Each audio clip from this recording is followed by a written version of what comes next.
Ah, shit, I wasn't muted while I was blowing my nose. Hello, everybody. 1 second.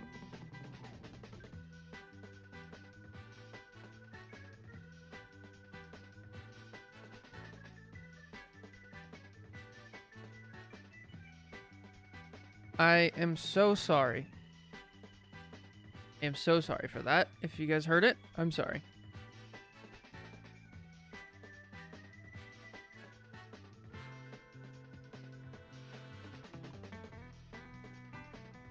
Hello, hello. Hello, Churro. How you guys doing?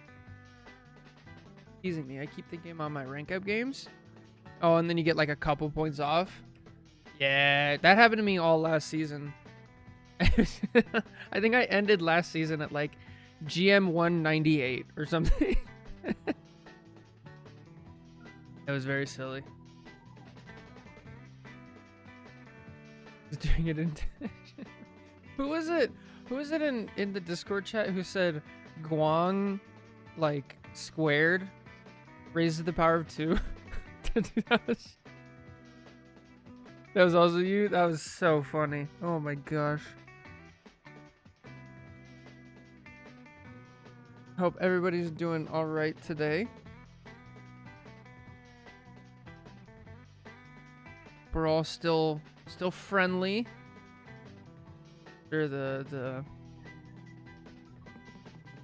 the breakout of politics in the sub or in the Discord. Everybody's still chill. We can communicate well.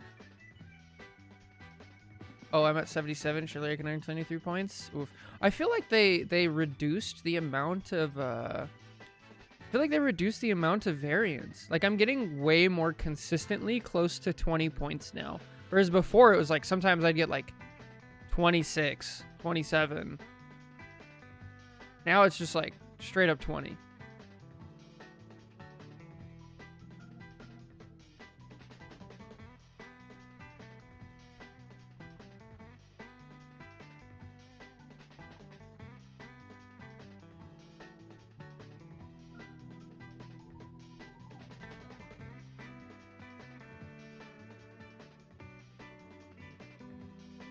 The low metal ranks are crazy. They wait so good players can escape the trenches faster because he's getting like 40 in bronze. Oh man. I was only getting 40 points when I was like on an alt and it was like new. I guess I was getting kind of a lot. It also depends. I don't know. Weird. It's weird. I'm coughing up a storm, by the way, so I'm sorry if I keep muting.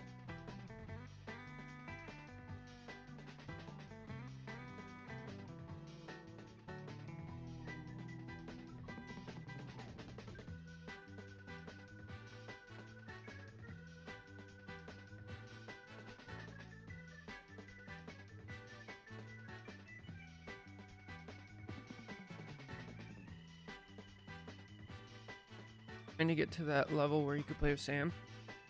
Aren't you guys like a lot higher up now? Thor is still DT. No, my Lanta. Please, no. Do not buff Thor. What's up, Lou? How's it going? Rant day. Yeah, we're gonna try something new today.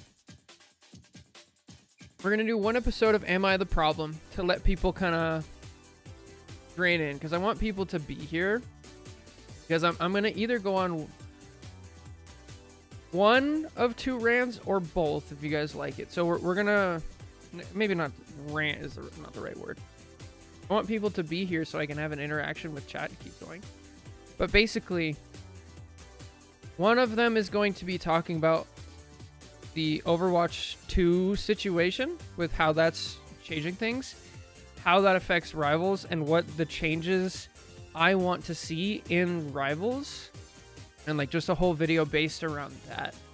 And it'll be like a rant style video and stuff like that.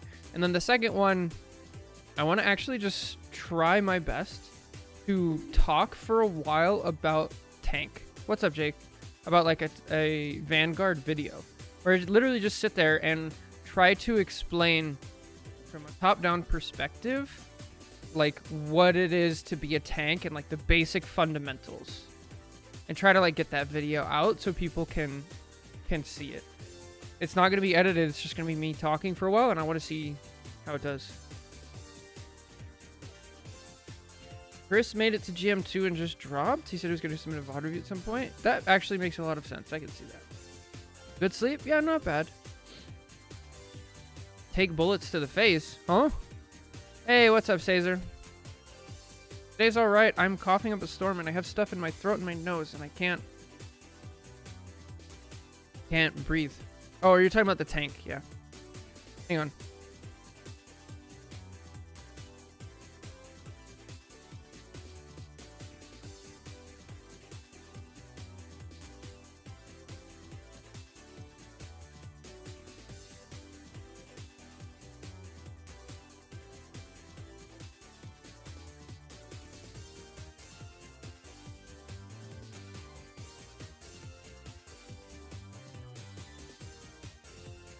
All right. Do you feel better soon? I feel fine. I just can't like talk. There's like something in my throat. It's weird. I was explaining the role of tank. It's widely understood. Yeah, you're right. I found a confident at my college. What is a confident? When I try to schedule an appointment. You reached GM2 last season on the Diamond Plat border right now. Let's see.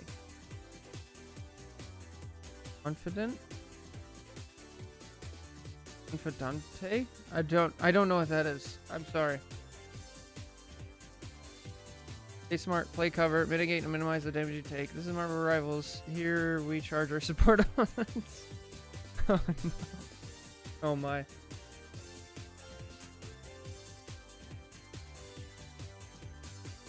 Yeah, and like part of the rant will go into triple support. That stuff.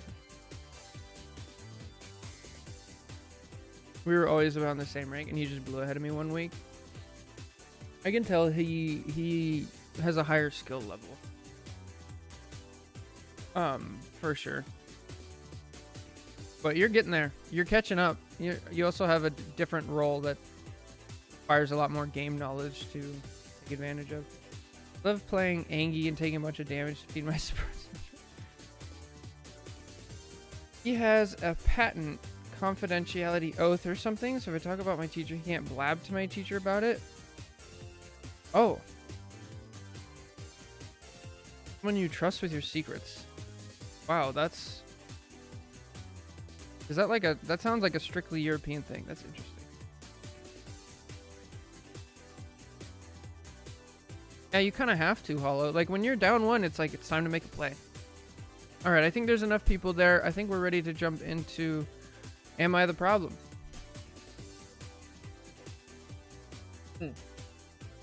So actually, since Caesar, since you're here, we could either do Am I the Problem, or we can do your VOD review coaching.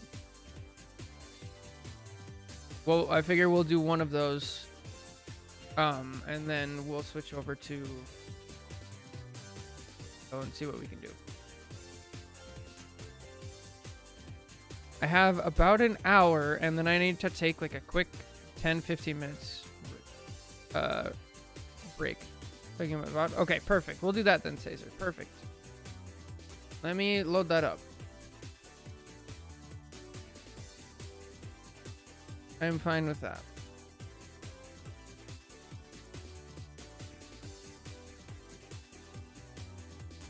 Yeah, I was gonna do the Sam one, true, but I think the VOD review is a little more. We'll get to that one. Here's my handle, nice.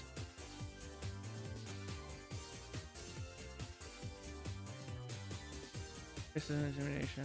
Oh.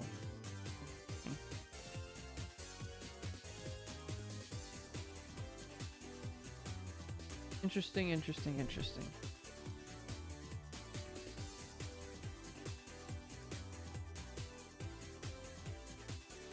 Oh my, this is a 30-minute video? 30-minute VOD. Oh boy, okay.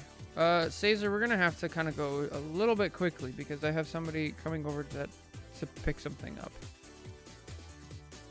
So I hope you don't mind. But whenever you're ready, go ahead and join any, like, the lounging channel in the Discord. And I can stream and drag you in.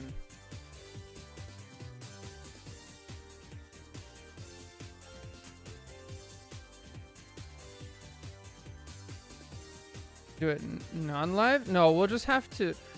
Basically, we're gonna skip a lot of the like basic stuff, and we'll try to go straight into the meta stuff. Hello. Hello there. How's it going? Thank you very much.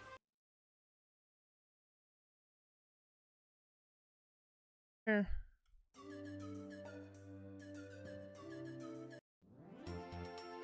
Okay, so you played Gambit this game?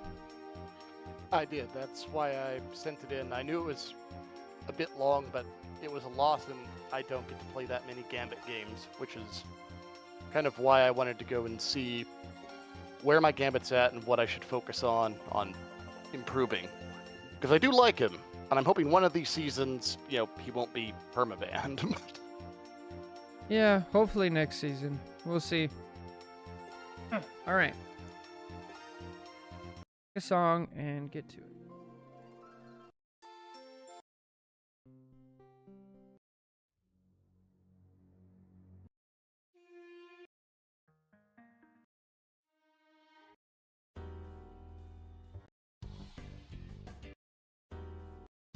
All right, hello everybody, welcome back. We have a Gambit live coaching today.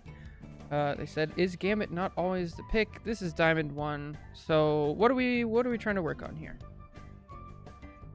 Well, here really just I was playing this as well as I could. I got a little stressed out during it because the team decided I was the problem. I don't know if that's accurate, but either way, I want to figure out just what I could have done better to help push this game over and secure a win, because I feel like it was winnable. I just was missing something. Was I too passive? Was I not using my resources correctly? I'm just not quite sure.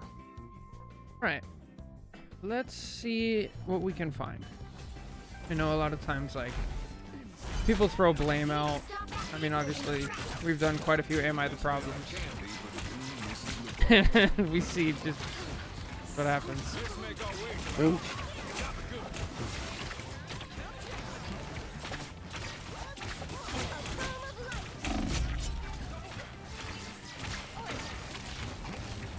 Ooh. Nice. Uh-oh.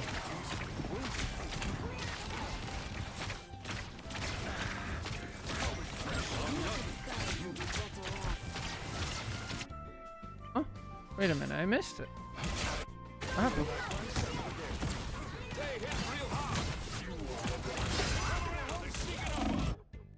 Okay, cool. Oh. You know what? Well, me, I should have been more aware there was a Wolverine. I could have canceled that if I was more on the ball. Admittedly, that was a very quick kid. Technically, yeah. I mean, how long have they been on Wolverine? Have they been on Wolverine the whole game? I Yes, think they so. have. I've never really seen him. Because initially, I was mostly bringing up the Spider-Man. Yeah. It's like, I'm mostly looking at your mag. He now knows that there is a Wolverine, right? Yep. And you guys are dealing with a Spider-Man in the back. So he no longer has his bubble if he walks in without it. Yeah. Oh. Yeah, Wolverine dash is like literally right in front of him. So like, I wouldn't worry about this too much. The only thing I'd say is like, now that it happened at the beginning of the game, it's like, oh, I gotta look out for Wolverine. Maybe try to cleanse or something like that, or boop.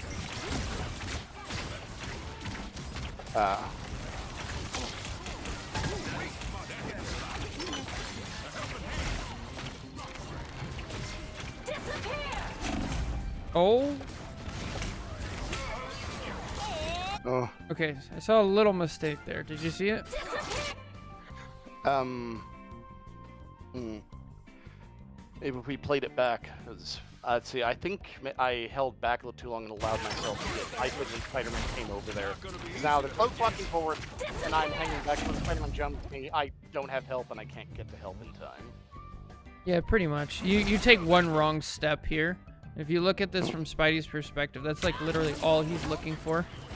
He just comes up, I think he's looking for an opportunity. I think it was around that moment, right there, I realized there's a Spidey here. I need to get back to my team, but you know, I should have been more aware because I know there's a Spidey in the game. Panicking at him earlier, and that's the most obvious way for him to come from. Right.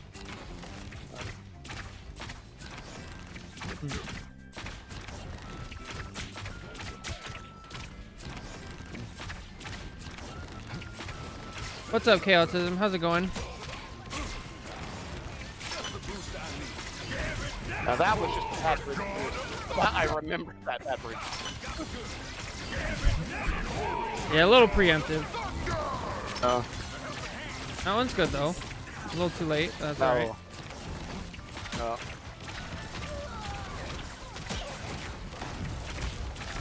Interesting.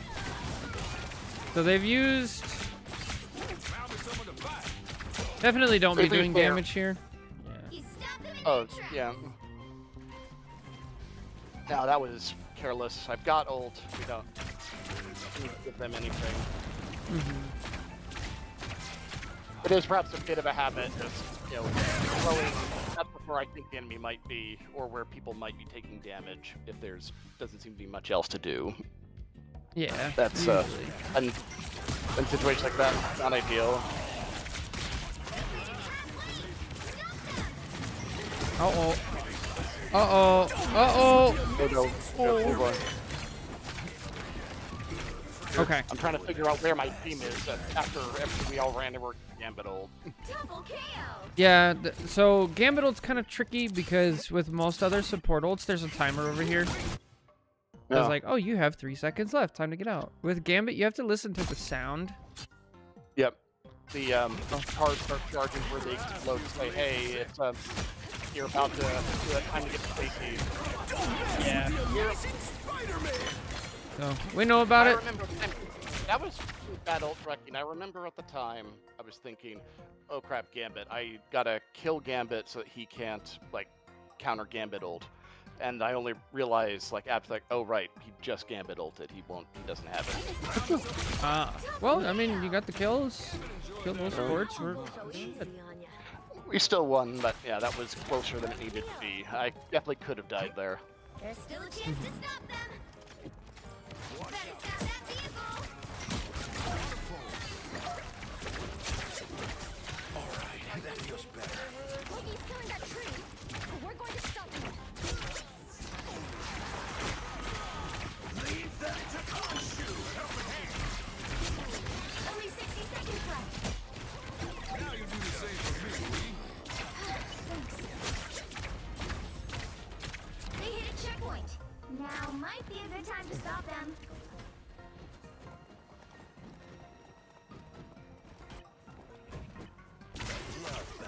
So far, Yeah. so good. Nothing crazy. Now, like, this first point was quite smooth, but they changed the competition after that, then everything kind of goes badly. At this point, no one's blaming anything. Right. Yeah. Nice. After, Battlefield ready again. It's got your back. party time! Wonderful. Problem? Let's do it.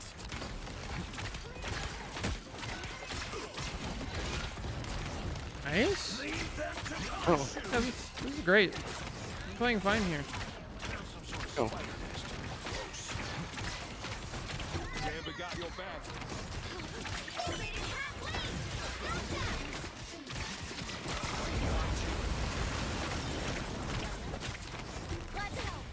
I'm trying to assess, do we need Gambit ult? I don't think we do, but most of them are dead.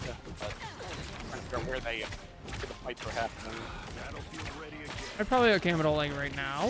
There's still Here would be a good one, a good time.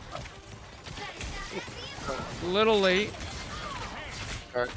The... Gambit never Yeah. So Alright. I'm Sorry, kind yeah. of sensing a bit of a problem that we're coming across. We gotta shift into into playmaking, into a playmaking headspace, because you've been around the scene for long enough now. Like, you have a pretty good understanding of what's going on, of ult tracking and things like that. Now we have to start like taking advantage of that. So if we just come back here and we play like what if, right? So right here Yep. we have a ton of momentum. We're up 1. Mm-hmm. They have like Yep. a really difficult choke to get through.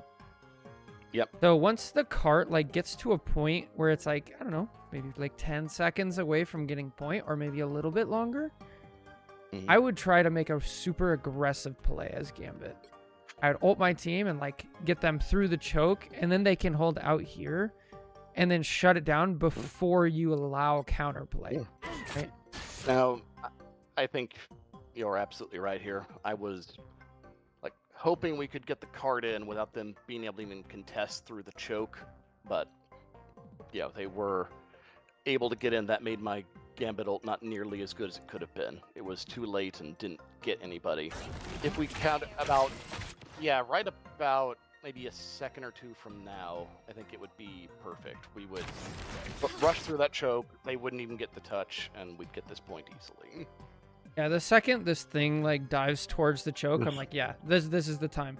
So in general now, what I'm trying to like get at is less so the situation here specifically, and more so now we have to, because like look at this Gambit. This Gambit is like kind of counterplaying. It's like, my team's not here, we need to touch point. It's like reactive. Whereas in this situation for you, this is a proactive thing to do to shut down the counterplay before it even happens. Yeah, which I know is what you want to do on Gambit. You don't. The ideal Gambit ult is one to start a fight off, not one to respond to a fight that might go badly. Right. And then on top of that, you're at the rank now where it's really going to be beneficial to start making those plays early, because you can make your teammates look way better than they are by doing things like this, like keeping the enemy team on the back foot. That one, that's the heart of support. Huh? I was just joking. That isn't that the heart of support, making your team look better at what they're doing. Yeah, it is. Gambit never falls! My Gambit never falls! Alright. We do clean it up, so it works out. Yeah, They hit a checkpoint. Now might be a good time to stop them. and our C&D didn't waste her ult, which I'm grateful for. Honeymoon zone. Oh, I do remember that. I had checked. Our C&D had ult, and I should have like tried to clarify with her who's built first. I just didn't really assume he's gonna ult. If I try to pop mine, we might double ult because she's a random, a diamond one Yeah. random, but still, I assume she's going to trust me. Yeah, you never know. It depends where people are at. In general, I think now that you're higher up, I'm hoping the community knows, like, oh, Gambit's probably going to ult first to engage. But you never know. So the best option is definitely communicate. Um, Behold the god of thunder! Oh. What?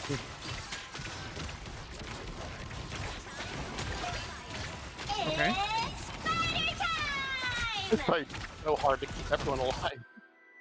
Yeah, I mean, I'm impressed that you guys were able to do that. I would have preferred a cloak ult there, to be honest, but the other team doesn't like take full advantage, and your team is able to like hold back and not die. So that's incredible. Now you guys have it for the next fight, so cool. Look, he's killing that tree. We're going to stop him. Better stop that vehicle. Now you do the same for me. Watch out. Yes. Yet another reason you tip, shit. Don't give them another inch. Yeah. Prepare. Bridge boost. Yeah. And they don't even touch. Crushing. The current score Yeah, is so at this point, it's looking pretty good. I'm feeling fairly confident, but 3. this is where things start to go turn around. Its destination. Well, that's better.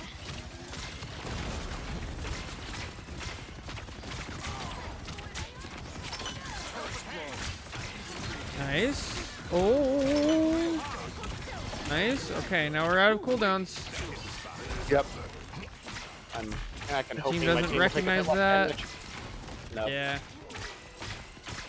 So in this situation, we can't control our rogue, right? Rogue dove 2 times too deep, used all of our cooldowns, and then went in again. Nope. Oh. Look, Nice That anti. was, I think, Nice play. yeah, I saw the mag was low. I was thinking, man, if we can kill him, that equalizes this, and that's big. Yeah. I wasn't sure if that was over ambitious or not. Like, what are the odds we actually get him since he's about to turn the corner? No, this is exactly what I wanted to see, because this shows that you're trying to make a play and like change the outcome, right? We're not just reacting. This is proactive. This is good.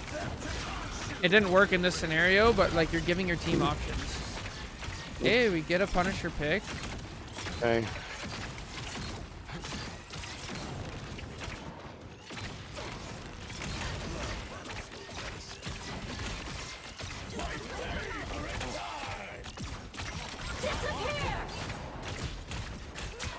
Maximum pulse!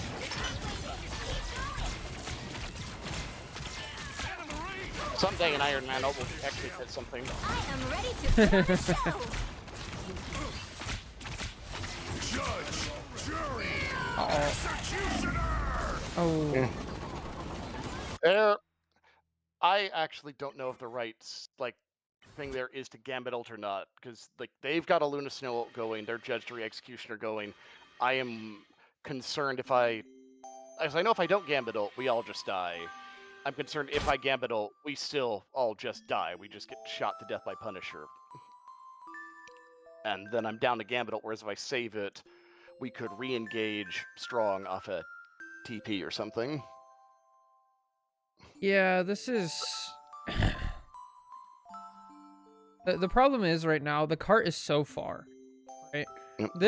This point is almost impossible to recontest by itself unless you have somebody dies super early, start creating a portal, and like then everybody dies and we have one tiny fight right here. So I think if you ult here, I mean, we're probably not killing the Punisher, and they still have Luna ult going, and No, it's I mean, a I assume 4v6. that- Yeah, surely that Luna's gonna be glued to him as once he starts yelling. So if we go back, right, our rogue died. Yep. She's back now. Yep. So now we're fighting 6v6. So where does this fight go bad? Let's see if we can figure it out. Right. King ults. Yep. Gets stuck in an invisible. Okay.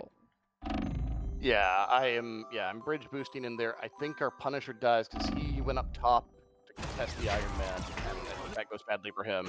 Maximum pulse. Rogue doesn't get out fast enough. Yeah. Personally here, I mean, I would have Cloak and Dagger ulted because your ult can't go through invis, but hers can. Yep. Hers also lasts longer, so even if she ults immediately, she still has 5 extra seconds. Would that have saved people? Maybe. But Yeah, Maximum pulse.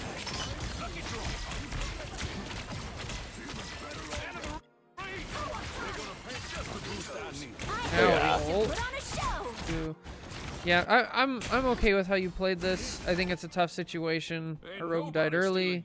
They made some good ult plays. Now we have it for recontest with the portal, maybe? Or rogue can stay alive. Oh, There.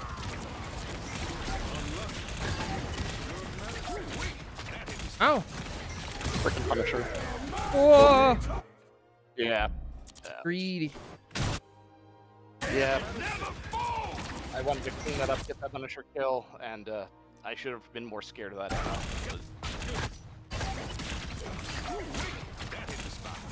I know so well what Emma can do, and the moment she said that, I mean, I don't have dash, so I might already be screwed, but still.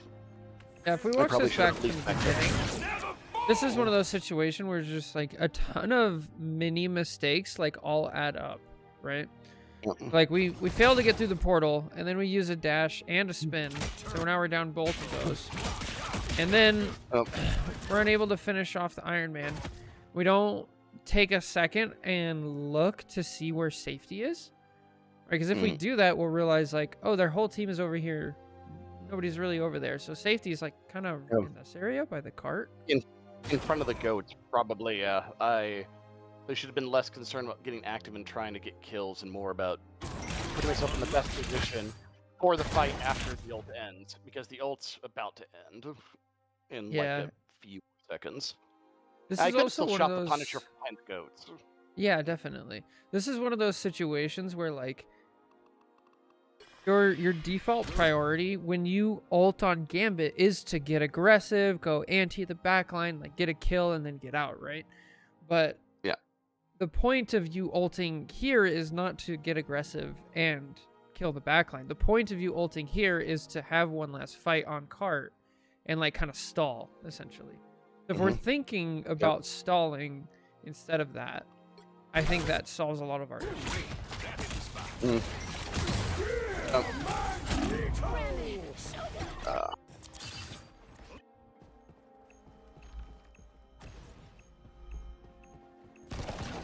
That's what I'm...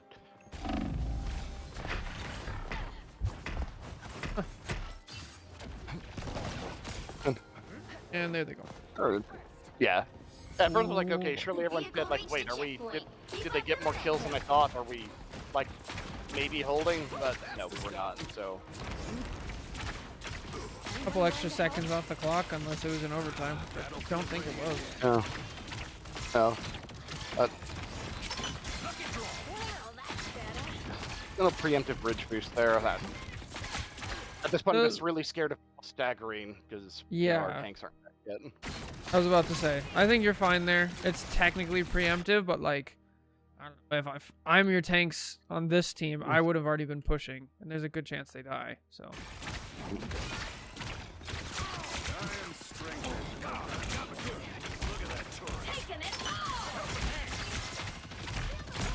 Now you do the same for me, Wings. Coming.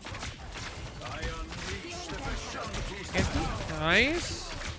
No. Very good.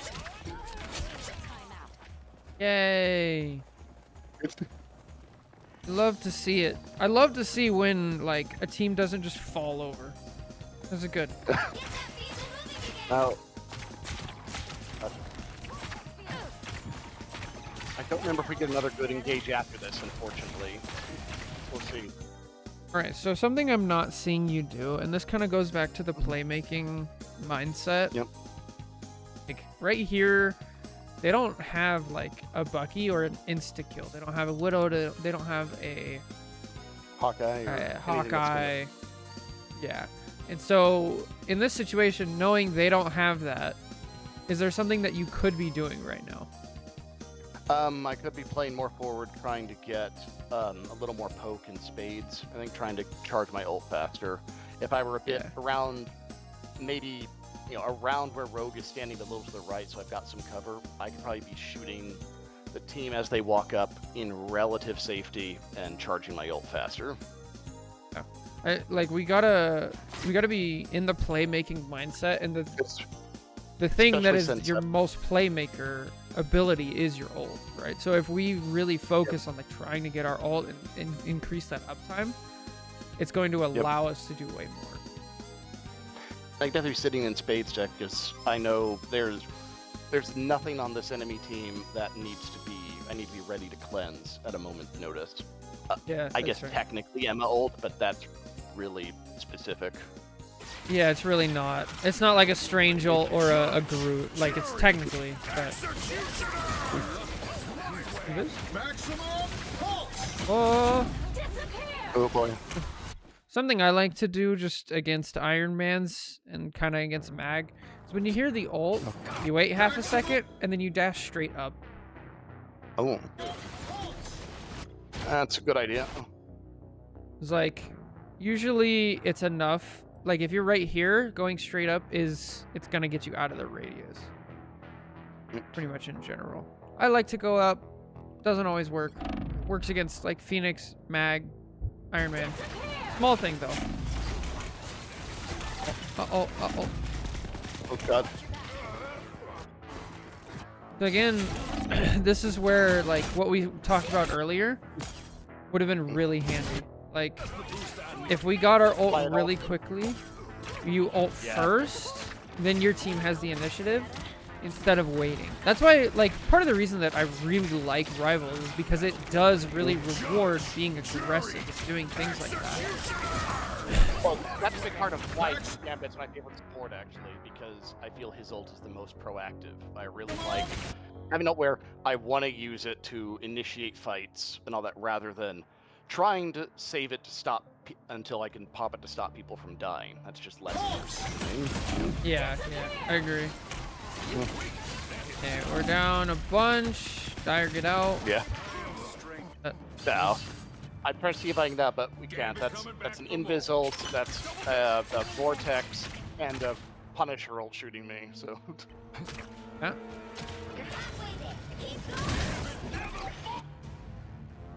Why did I do that? I don't know. Well, why did I do that? That was stupid. Yeah, that's a questionable one. Yeah. I mean, make use of it maybe. No. Take it back. Ooh, what a mag bubble. No. I remember I was looking back. I don't know. Like, I remember thinking, we've got to go. We've got to stop them from touching cart. I think specifically, I remember I don't want us to get held at that stupid choke point. Or if I'm worried if Mag and Emma Punisher are like set up there, then that we don't walk through in time. But I'm wondering now if, the card is still fairly far back. It'd be better to wait for more of them to get back. Although they did just die, so how fast do they get back? It'll probably be about here. Yeah. Also, it's pretty easy to blow past this choke point when you have a Gambit ult, I would argue. Like, especially if you Gambit ult behind here, then you can have, I don't know, a Punisher and Star-Lord go up this way, and then you have your two tanks bust through here with the supports. Everybody just sprints out. Like, unless they have a I know my Star-Lord has ult, and I would really like to get him for 3 minutes. I think we're just panicking a bit much. Yeah.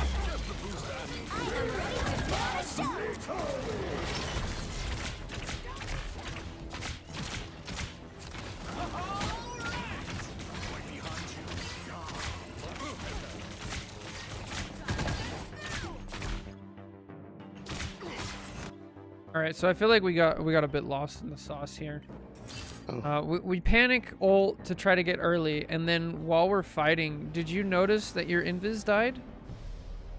Yeah, it happens about here. Yeah, around time I'm looking back at my. Oh no, yeah, right. Yeah, no, she dies right here. So yeah. So if your invis is dead, and then you hear Yeah. this sound effect, right? No. I Here. think I did. Yeah, I think I thought she died about here, but no, she died earlier. I remember point thinking, I think we're screwed. We've got the Luna ult going, and I'm now the only support. But You have one I- saving grace here, and it's only if you play it right. Essentially, you have a Star-Lord ulting. Like at this moment here, it's like, okay, my other support is dead, and I have a Star-Lord ulting. I need to keep that Star-Lord up, because like, if I keep a Punisher alive, that's not as valuable as an ulting Star-Lord in their backline. absolutely, yeah. So, it's like being able to. No, I think you're correct. He should have been my entire turn. If I was shooting him and maybe threw a bridge boost at him, like maybe he stays up longer, maybe we turn this. He's already made the choice to ult, so I've got to try to maintain that. Make the best of it. Oh. Now, like, again, it's kind of one of those things where it's like, is that gonna win you the game? Who knows? Maybe, but it No. is gonna give your teammates like the best chance possible. So we're seeing a couple like little mistakes around a bit of cart panic, around not seeing ultra aggressive opportunities, and then losing sight of stuff during the battle. I think you're doing a good job of like tracking people through the battle, but we lose a little bit of sight of the kill feed and of like our target priority. Oh, that makes sense.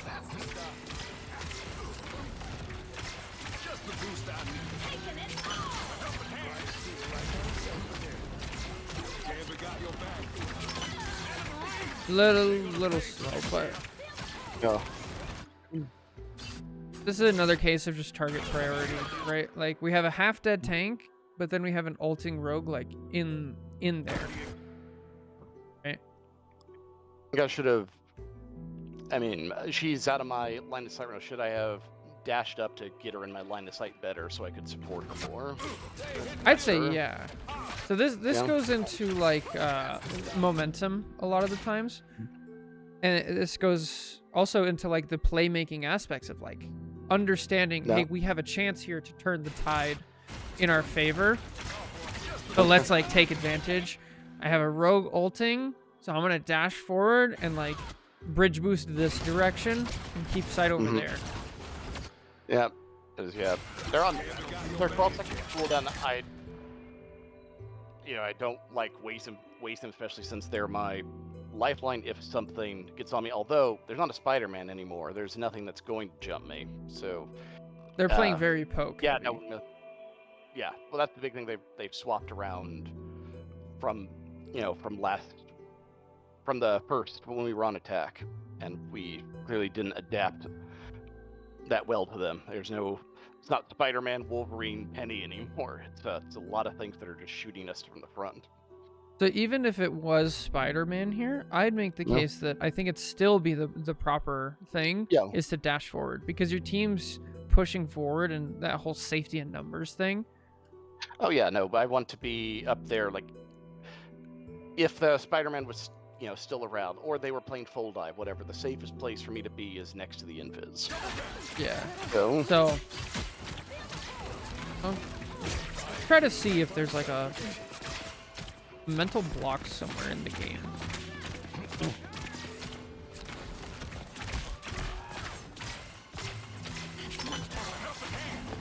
Judge, oh god. jury, executioner. Oh.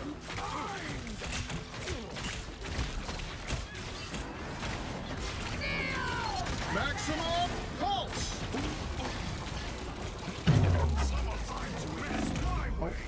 Yeah. Mm. That's it! Don't let anything stand in your way.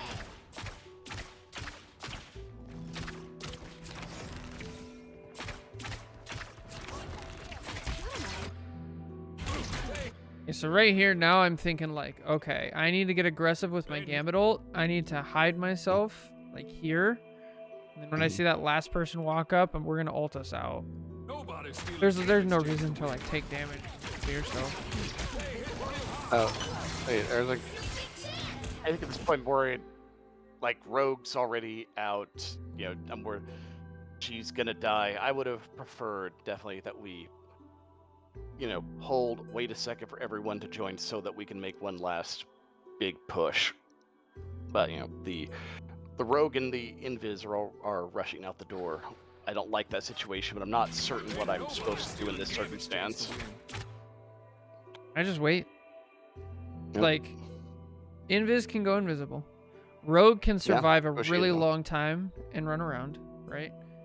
So I just wait. I'd give him the benefit of the doubt and like play your game, right? Don't give in to the bad habits of other people. Because like, look at what they do. They really don't take much damage. They scoot over to the side. They have a health pack. They have all the movement abilities. Like, Yeah, and it's a terrible situation. Trying And to right join here- them, and right now, yeah, if I was standing there where you sit around the corner, I think I could get everyone easily. Instead, I'm positioned really awkwardly, and I believe I can't get everyone. Oh, yeah, you got 5. That's impressive. oh. I am ready to put on a show. Oh, once again, No. who's our We've got a target star- priority? We've got a Star ulting Star-Lord. He's just yelled, all right, just my most important person. I'm not certain where he is. I hear him off to my, you know, somewhere up and above me and on the right. But I think I didn't notice that at the time. Yeah. Or at least, granted, he dies very quickly, but still, maybe I could have saved him or at least tried. The Iron bridge Man will was- be in the yeah. Luna hold. Yeah, so if I heal him real quick, maybe he kills the Iron Man and maybe things go differently. That definitely would have been a better thing to do.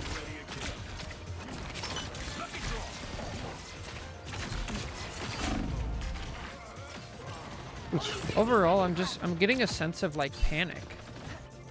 Feels Oh. like there's this pressure that like you have to do things. When things are going bad, it feels like there's this pressure on you where you're like, I gotta go do something. But then when things are good and it is time to do something, I feel like you're just kind of relaxing, chilling, like healing. Does that sound accurate? I'd say that's probably fair. That's definitely some mistakes. Certainly not something I'm trying to consciously do, but yeah, when things are going well, I think I might be a bit too relaxed, not being as aggressive as I could be, taking some chances. And yeah, right now where we've got, it's a high pressure situation. Looks like we're about to lose what we thought was going to be a relatively smooth game. I've got, you know, my teammates telling me to swap off Gambit and shit. I'm like, yeah, I make decisions that are pretty easy to spot here in the VOD review as like these were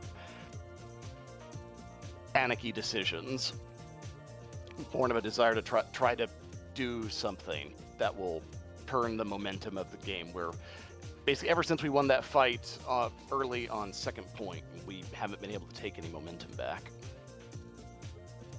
I think now that we've kind of identified like a core problem, couple different ways we can go about it. We can dig further and see if there's something lying underneath, or we can just try to solve it how it is. If you want to just try to solve it how it is, what you can do is just write down right now, anytime you're playing support, we're in neutral, you know, we just won a team fight, try to get aggressive. When we just lost a team fight, stay back and don't panic, right? And if you write those two things down on like a sticky note and you take a look at it like mid-game or every game that you load up when you're playing support, that could be like a really active, just a quick reminder of resetting your mentality. If we want to look deeper, I would assume that this is coming from playing tank and mostly playing tank, because like those instincts more or less line up with what you would want to do as a tank. Right? Where it's like, oh, we just got our shit kicked in. I need to go in. I need to like stabilize, hold a corner. Here we are. Oh, we just won a fight. I need to pick a spot, bunker down, right? That seems to be possibly where that's coming from.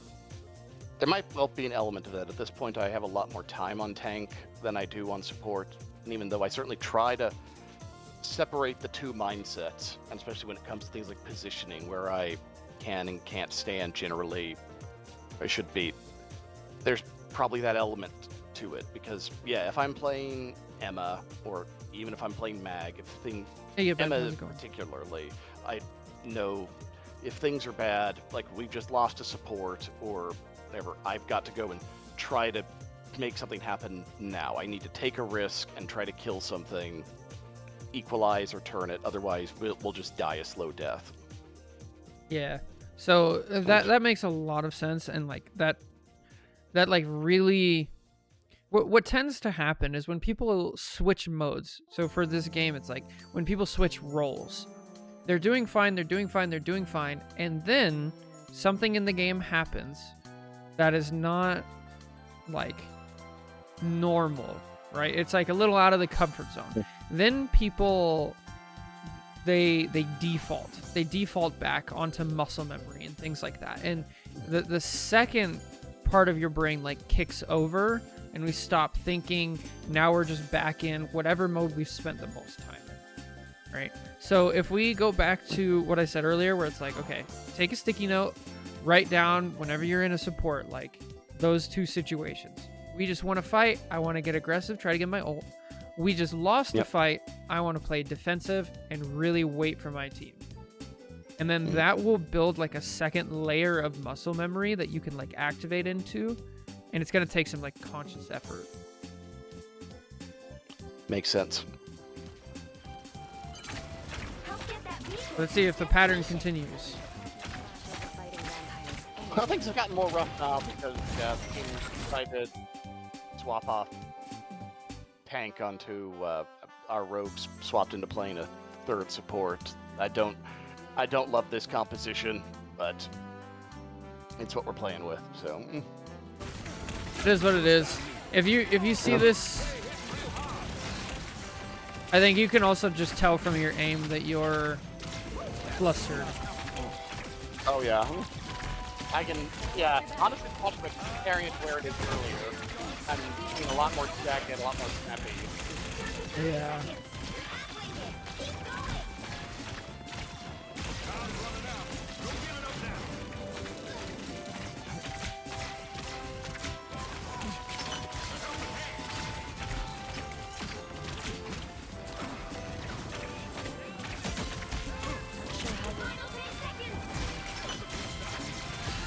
Yeah, we're panicking pretty hard. So one of the best things you could do is, now that we've like really identified the panic, definitely do the first part where we said write that down, right? The next thing you could do is figure out yourself a reset routine. When you feel like these emotions coming up, you feel you're starting to panic, we have to basically trigger a physical response in order to bring that stuff back down. So if you look into sports psychology, a lot of the times, like what they talk about is like a double intake breath. I don't know if you've heard of that, but basically when people are starting to panic, maybe that's not the right term, but basically you breathe in really deep, and then before you exhale, you breathe in really deep again. It's literally like a reset button on your brain. It's really weird. But like you just like and then like slowly breathe it out. And like if you do that while you're panicking, it does work really well. And like take a second to, you know, mute chat, mute comms, don't worry about it. Reset and just focus on what you're doing. Fair enough. I have to hear. But suppose I was more calm during this whole fight from where it started. We don't necessarily need to go back and do the whole thing, but broad strokes.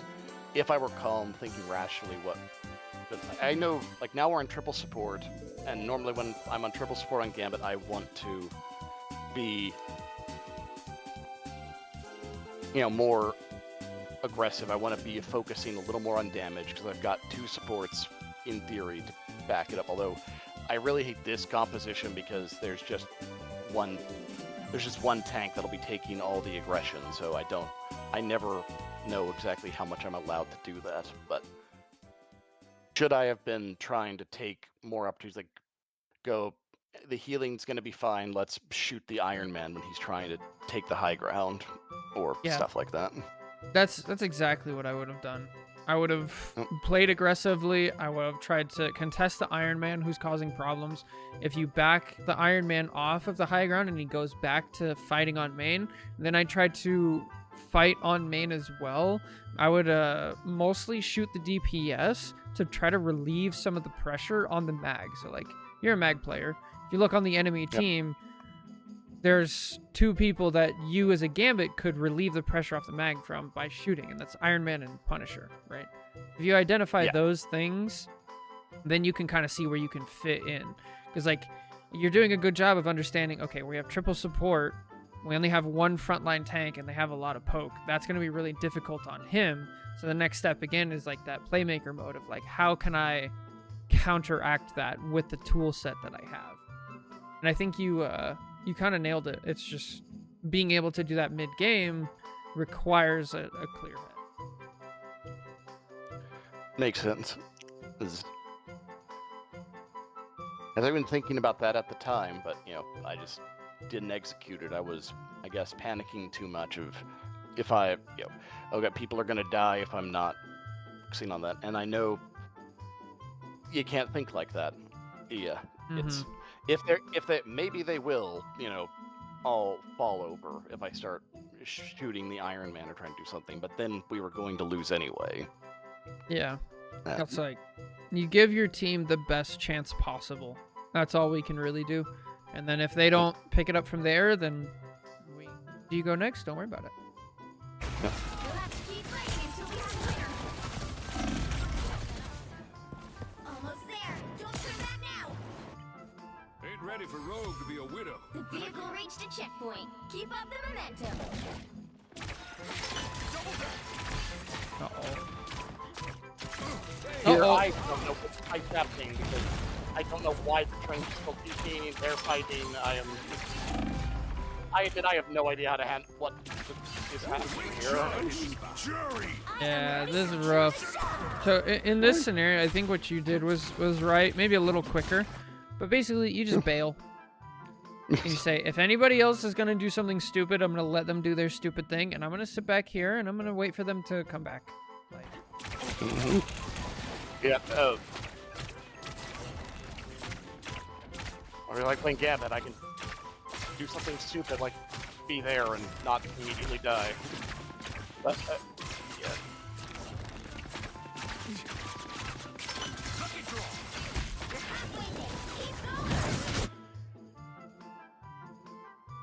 I think we're just a little bit too early.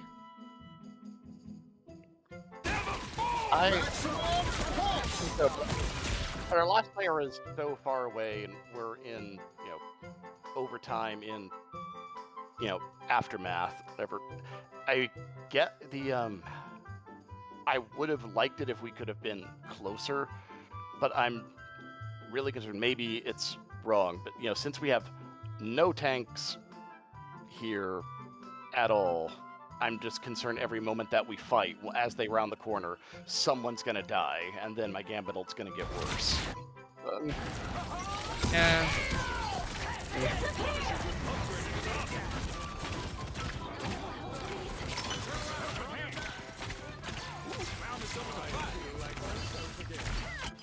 But it doesn't, the thing is, it doesn't work anyway, right? Like, No. It's a good thought, but in reality, the better thing is to just wait. And like, as much as it sucks, like, this is the problem of this elo, where everybody starts panicking, everybody starts tearing at each other's throats, and like, situation, we really have to like calm down, be the voice of reason, back up all the way to spawn, sit there, and then wait for all of us to regroup, and then go out again. That would have been nice, yes. That is something that before. I suppose if I'm probably letting was letting the fact that it's OT get to me, rather than if this were. I know the absolute right thing is probably just do the smart thing, pull back. We shouldn't be taking this fight at all out here, like with no tank.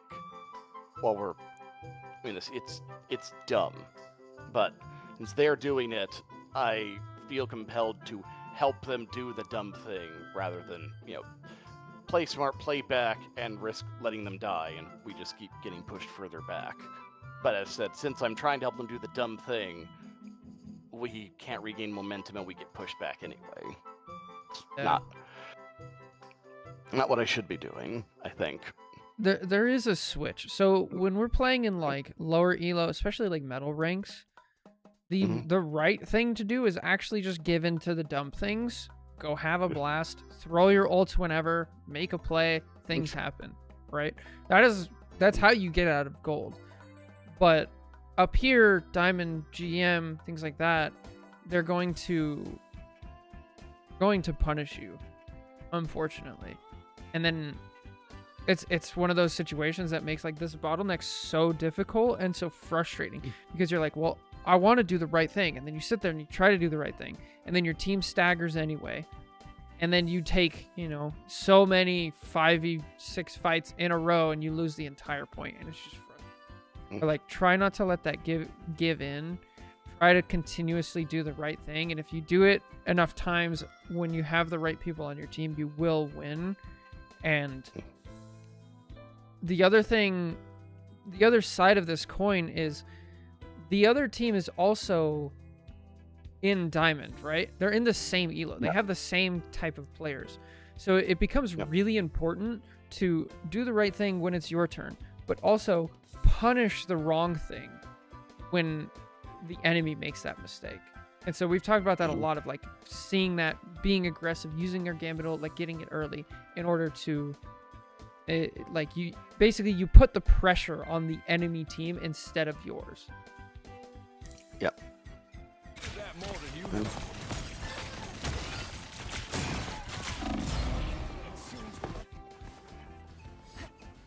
The vehicle reached a checkpoint. Keep up the momentum.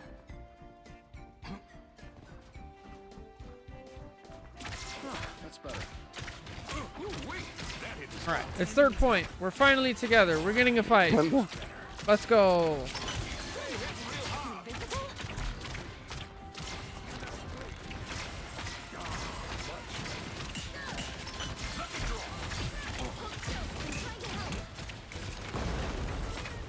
Judge, jury, Holy ults. Stand in your way. just who Gandalf was looking for.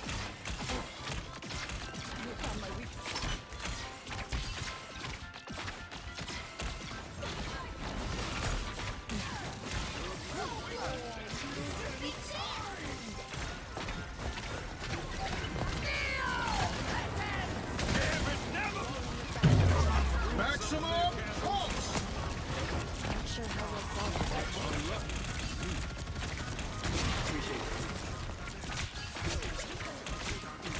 Nice. No, though I have a bit of a resigned feeling, because I know, just because they went so What's up, far. Boo? How's it going? Ooh, But let's go. Now still we knew that they didn't get their invis ult off, so they don't full cap the. Like, we won like our first proper team fight. Yay. Yeah. Yeah, tough. It's tough. And 5, 2, 3. You need to stop that vehicle in its tracks. I think the overall theme so far, though, I think we've diagnosed a lot of the problems. And, like, one of the great things about this is now that we've figured this out, we're at the end of the VOD, right? Now, how did we get here? There's been so many, like, opportunities to turn this train around, like, through this whole period, that, like, if we act on all of those, our team's mentality is going to be better. People are going to be, like, doing much better. and we're not gonna spiral into this like no-win situation. Mm-hmm.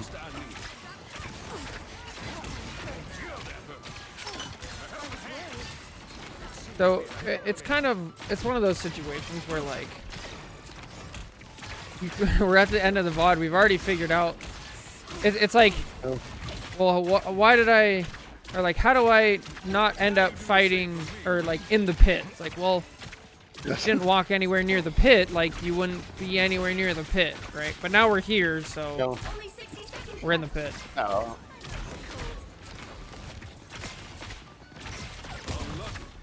Okay, we're back to 2 tanks, which is nice.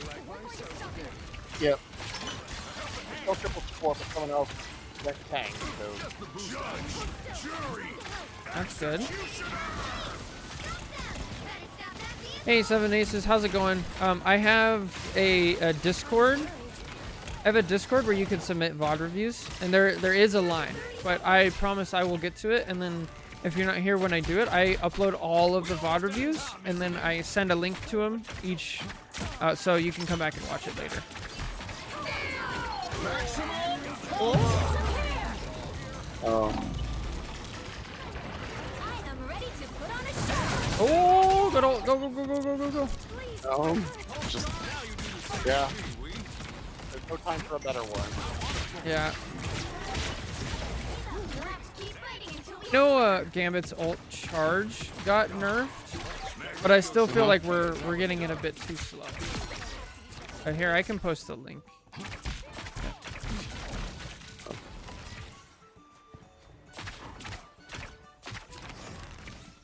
Oh, it did get nerfed. Although we are now on better stop that vehicle. triple support, that makes it a little slower inherently, but still. Yeah. If I were doing more damage, that would be more charge.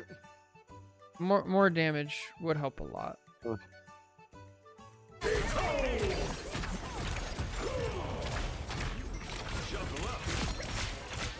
you do the same for me,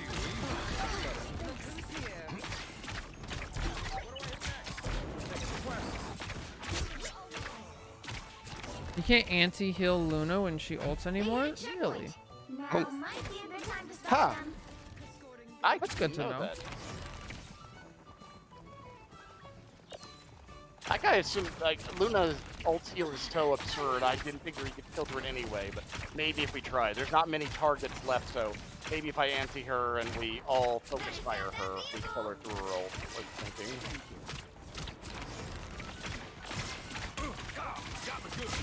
Because of the CC immunity? Because she's in... Oh. Oh, good to know. Oh, I did not know that.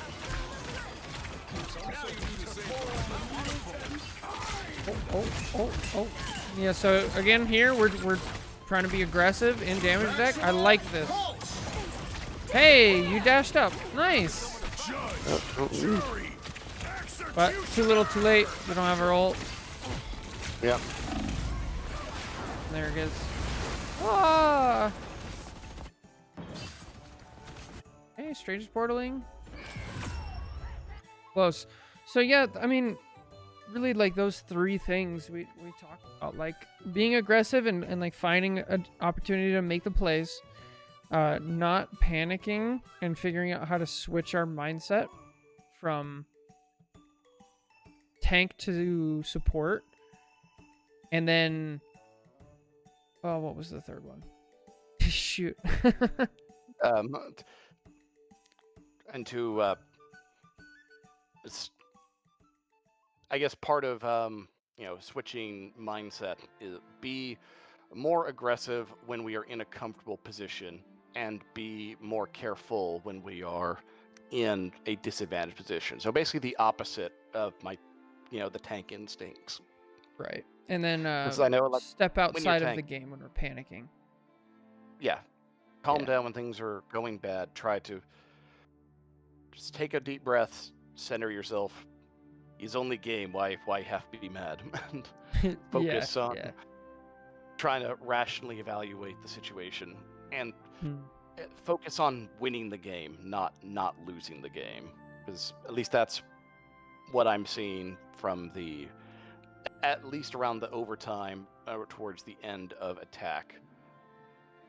I'm more focused on desperately trying to do anything that will make us not lose, rather than focusing on what we would need to do in order to have a chance at actually winning.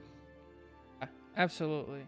Like that's a great, like, excellent way to put it. Is focus on winning the game instead of trying to not lose. Yeah, that really sums it up. So, yeah. I hope this helps. Thanks for sending in the VOD and everything. Thanks for always hanging out in chat, and I love seeing all this stuff you write. So good stuff. I think it was really helpful. Thank you so much for going over it all. I knew it was a really long one, but I don't get that many Gambit games in rank to choose from. So yeah, no, of course. I enjoyed it. So thank you so much. I'll see you next time. See you next time, Cov. Bye. Bye. All right. That's going to do it for this VOD review coaching session. Thank you guys so much for watching. Take care. God bless. And catch you in the next one. Bye. All right. So that's it for the YouTube video. That was Caesar, and this is just about perfect timing, because my buddy should be here soon, and I'll take quite yet, but what do you guys think? How's everybody doing? Hey Boo, good to see you. Glad your GPU is arriving today, hopefully soon. Jake talking about toilet, nice. Girl, I think I saw you back. Well, get to the gym this morning, nice. Love to see it.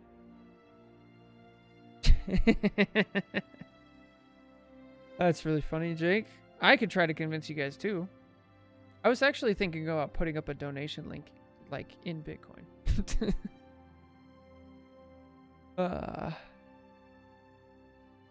Oh. I'm gonna run Adam, Jeff, into Mantis Loki Gambit? Yes, boss. Bet it all on Nvidia? Oh, Lord. Please do not do that. Stock market is just gambling. I mean... Alright, so, let's see. This was Diamond Gambit.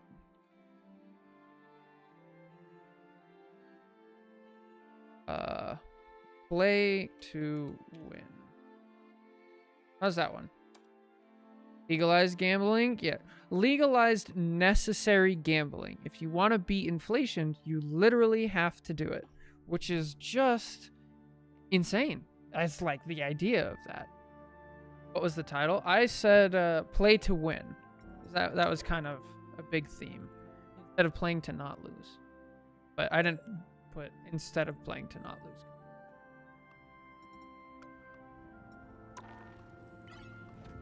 All right. So, he said around noon. I don't know yet. Let's see. My Twitch glitched, and the only thing I heard was Jake's talking about toilets. Classic. Here's the thing. There's gonna be a fight. All right, so we gotta figure some stuff out. So we did that VOD review, right? And then, as I said today, I want to. I want to go on a bit of a talking episode today. I have a quick break to take here in a minute. But before then, I want you guys, since there's a few people here, I want you guys to let me know what we want to go on about. To start with. We might do both, we might just do one today. The options are, we either have a really long talk about trying to explain the role of Vanguard in this game. And like, it'll be off the cuff, but I'll try to basically explain exactly what a Vanguard does and how to do it and all the factors into it. Right? Or we can talk about how Overwatch is changing and how I would personally like Rivals to change. Right? Can we make a poll? Yes, I will make a poll. And I'll put this poll up for 5 minutes or something, so you guys can take your time.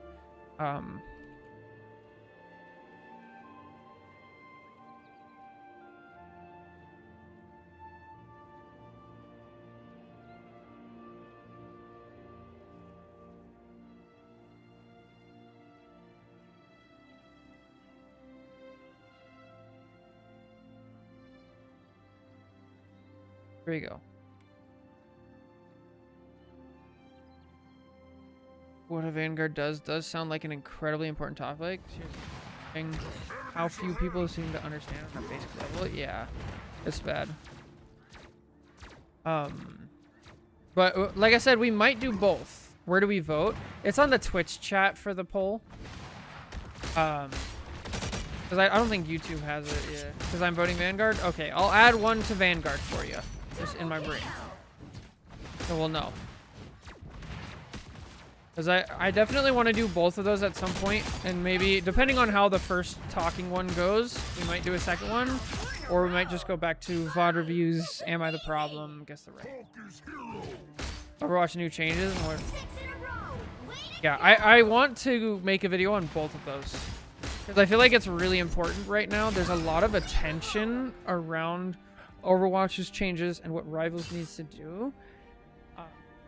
And yeah, I would like to post this around to not only like, I don't want to sound like conceited. I'm not trying to just get my voice out and be like, this is what needs to happen. I genuinely want to just stir the pot and get people talking about this, right? About both things, about how the community needs to understand tank and about how Rivals needs to fundamentally change and get people talking about the problems, but in a positive light of like things that we can do better in order to make this game better, right? I feel like a lot of the times when people talk about these topics, there's a lot of doomer mentality, a lot of doom and gloom, and a lot of this and that. And I don't think it needs to be that way. I guess that's on brand for me. But I want to have like positive talk about it while still acknowledging the downsides and addressing them. Because that's super important. Does that make sense? Am I explaining things well?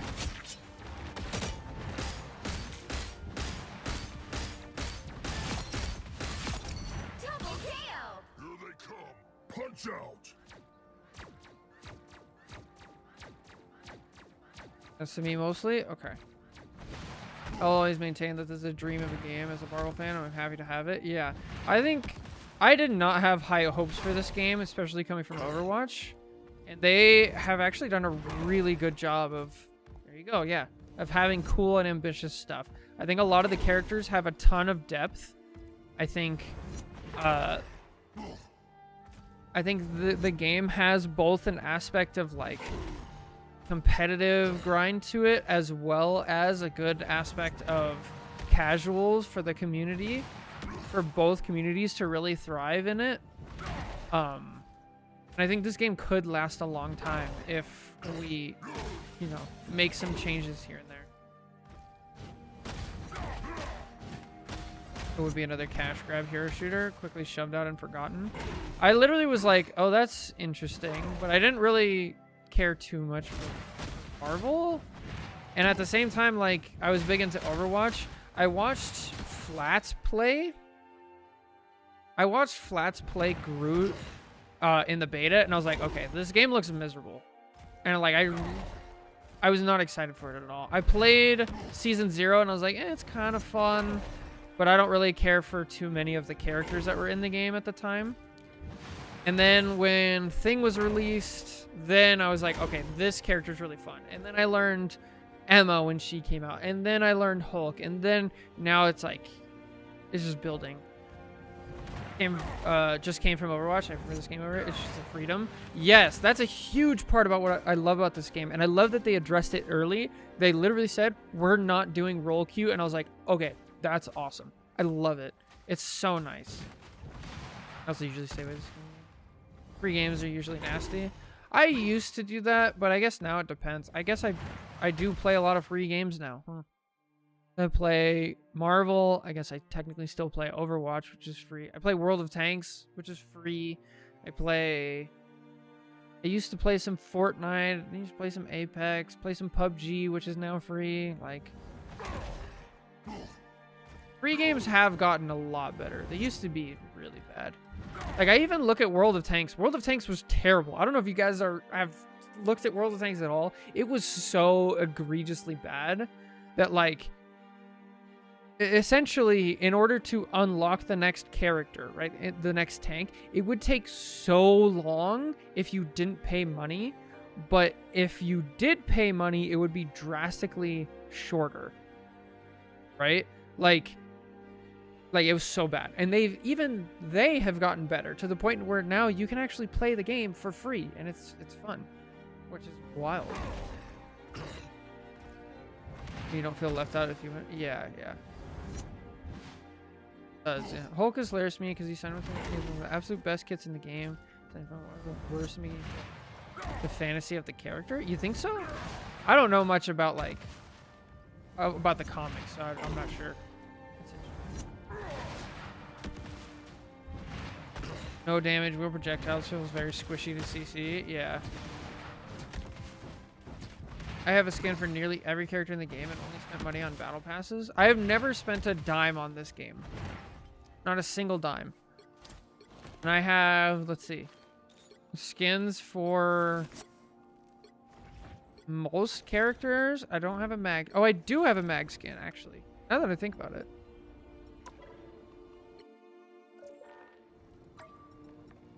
Let's see. Don't have an Atom skin. I do have 2 Atom skins. There we go.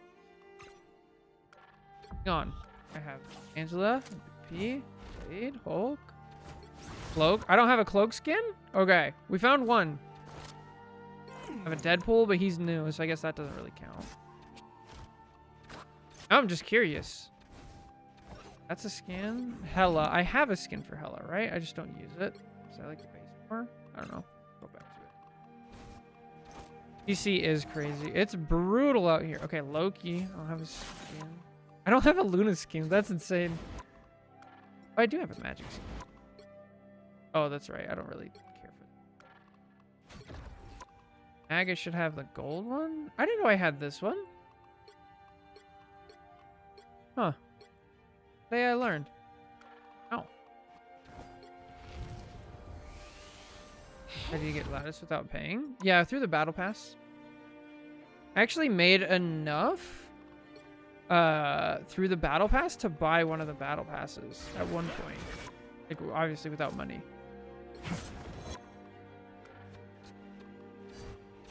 Penny? I do have a skin for Penny. I had to change off of it to do a thumbnail, I think. Oh, I got this skin. I forgot about that. I don't like the effects for this skin. I had no idea I had this skin. Weird. Oh, Rocket. Oh, I want this skin, but I don't want to spend the 600 on it. I think this is a skin, right? Anti-skin is insane quality for a free skin. Yeah, they're actually so crazy.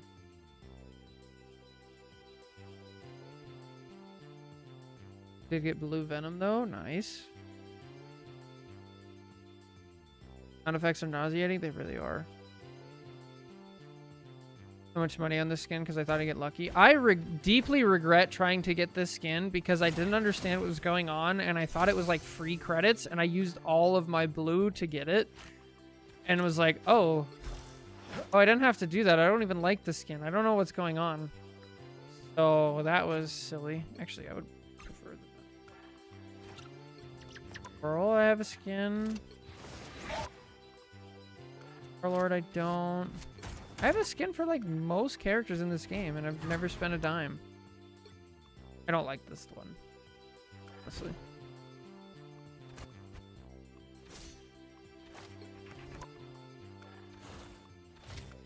Kind of crazy.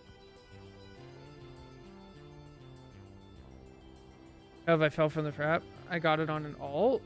Yeah, I did. I literally fell for the trap. Granted, I didn't spend any real money. I just spent my actual blue money. I feel so dumb for it, though. I was like, oh, Lord. Okay, the poll one, we're definitely doing tanks. We're gonna do a tank talk. Welcome to my tank talk. Well, not yet, but okay. My friend is here, so give me like 10 to 15 minutes.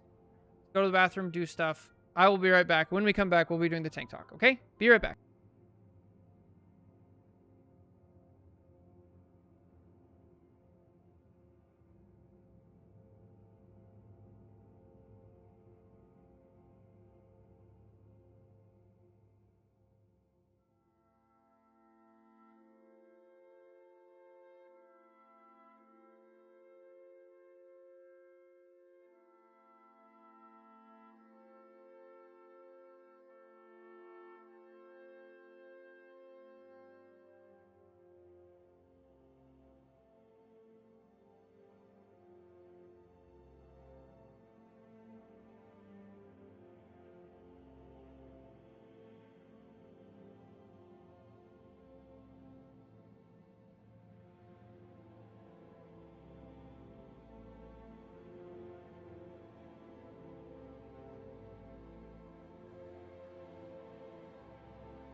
All right. Hello. How's everybody doing? Break. Got her done. Yo. So, how do we, what's the best way to do this? I think some combination of like practice range and I don't know, maybe just VOD rebuter straight up.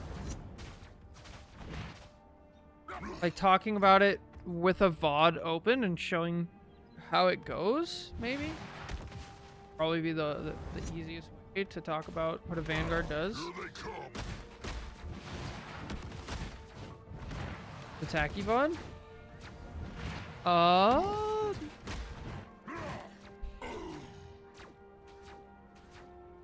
have no idea.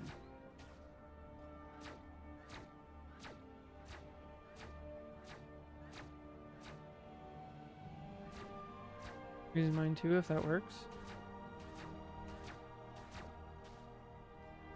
Realizing how creative Mad can be. I think, what's up, Chaotism? The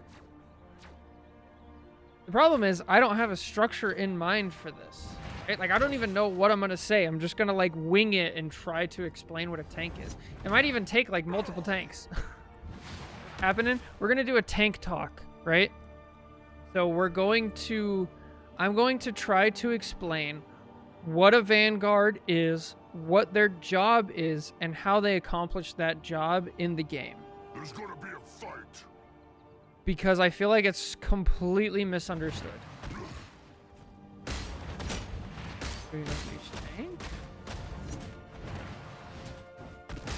I think it's better to go over. Double KO. Banner can't do that. I think it's better to go over the general concept first, then show an example of like regular poke, then go over an example of like dive, then going over an example of brawl. Maybe. Throw up a top 500 tank VOD? Yeah, that's probably the way it works. Different ways that different characters tank. Yeah, that's true, Caesar. I'd also like to know about the ebb and flow of tank during the game. Look at a game to explain your points better. Yeah, throw on the screen too. Okay. I think that's going to be our best bet. I think we just go onto the leaderboard and we literally pick any person. Go a little bit down. So what if we can find flats? That'd be good. We could literally just take any of their games, history. I'm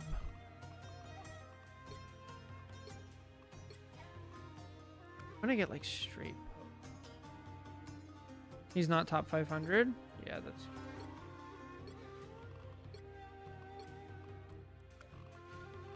I definitely don't want to have Deadpool in the game. That's for sure.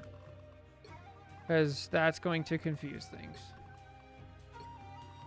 App Guru. Okay, this might be the VOD. But no, this is triple tank. Ay, ay, ay. 100 TTK? What's that? Place tank? Okay.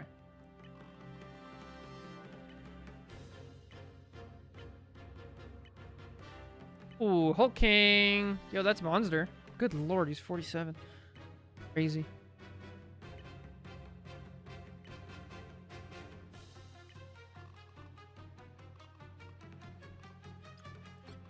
I think literally any of these would be fine. The tank to explain? Yeah, I definitely don't want to explain triple tank. And that's gonna... Oh, good lord. Leaderboard. Find one game.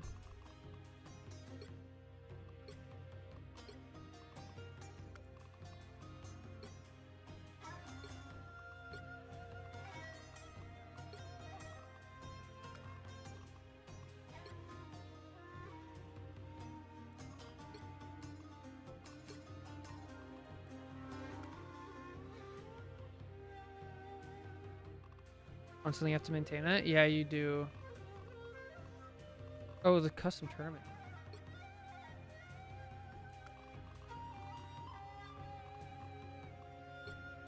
Try this one. We have Cap. I know. Who would have thunk? We have a Groot. Support. What is this? They ended the game with no tanks.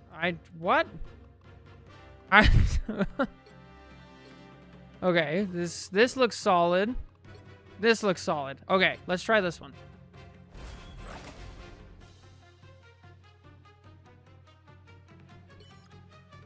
Okay, which team wins?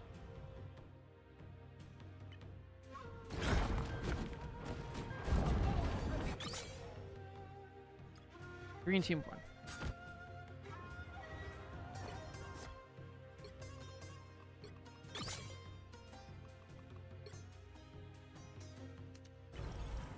What we're gonna start doing is we're just gonna watch the mags, and we're gonna see if this is a good VOD, and then we'll go through talking about it. I'm sorry. This is my problem with making content always, and it took me so long to figure this out. It's like I am just not a scripted person. I can't sit there and write up a script and like formulate a plot and do all this stuff. Technically I can. I've done it before. It just takes forever. And so this is my method of like learning and figuring things out.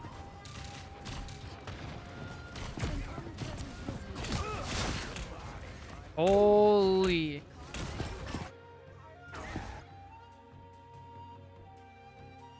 What did I just watch? What? Oh, dude, this is the craziest symmetry I've ever seen. What?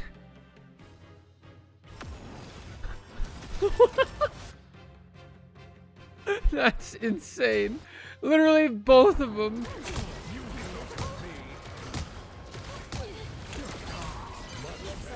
Somebody get the door.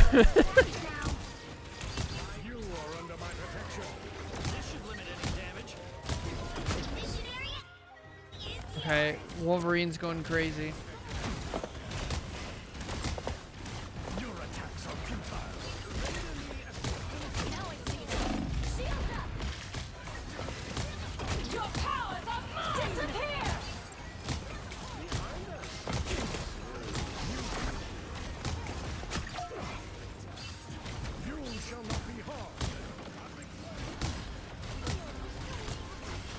I don't know if I can use these VODs. Top 500 might be too high.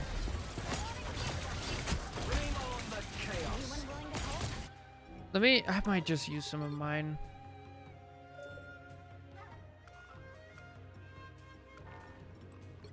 You guys can see my terrible game streak that I've got going on right now. I don't know, is this bad? Jakes.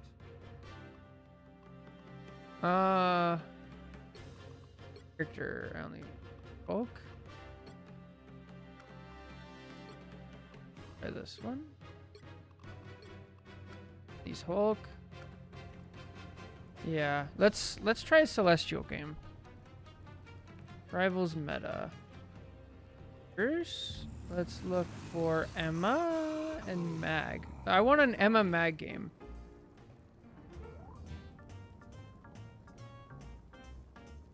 All right.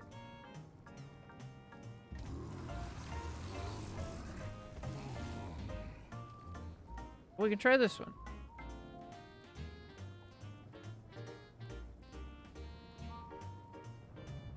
This is a GM1 game? Copy.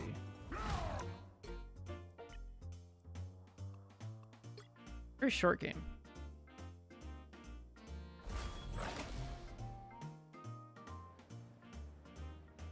Plus, you mentioned college needing advice.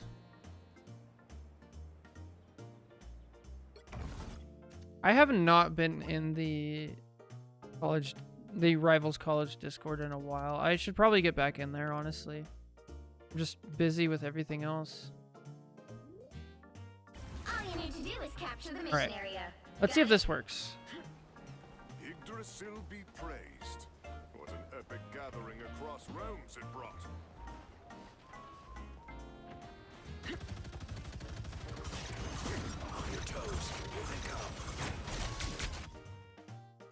I think this is gonna be good. Looks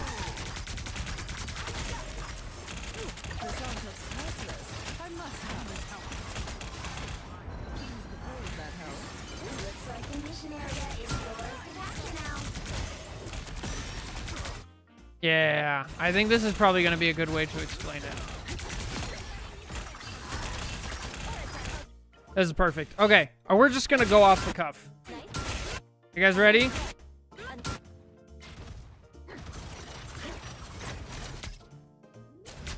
We'll see how it works.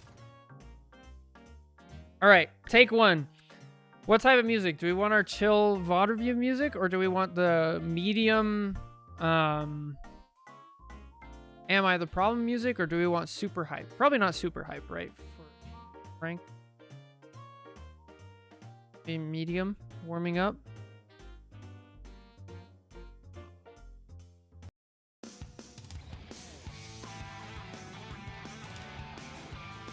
Yeah.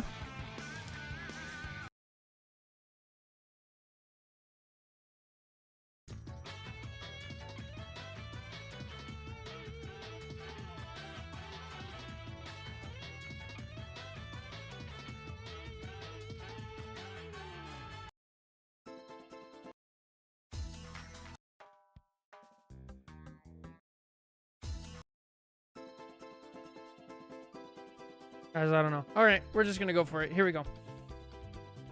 Feel free to jump in at any point in chat and try to add stuff. Like I said, this is off the cuff. I'll try to address any questions, how this relates in the video. Like, as you guys are typing it on chat, we'll have like, this is basically going to be like an open discussion about Vanguard. Okay, here we go. Hello, everybody. Today, I'm going to do the daunting task of trying to explain to you what a Vanguard is, how they work, and what they're supposed to do. So, I'm Coach Cov. I've been coaching people a lot recently in Marvel Rivals. My peak rank was Celestial 1 back in Season 2.5. I'm currently in, like, GM. Actually, you know what? I don't even want to credential myself. I'm restarting, and I'm throwing that away. I don't care about credentialing myself. Just focus on the points, right? Because that's what matters. If it's true, then it works. Hello, everybody. Welcome back. Today, I'm going to do the daunting task of trying to explain what a Vanguard is, what their job is, and how they go about doing their job. And I'll try to talk about all the intricacies of tanking in Marvel Rivals. So today, I've pulled up this, basically this is a random mod from the Marvel Rivals meta tracker website, random VOD in GM1.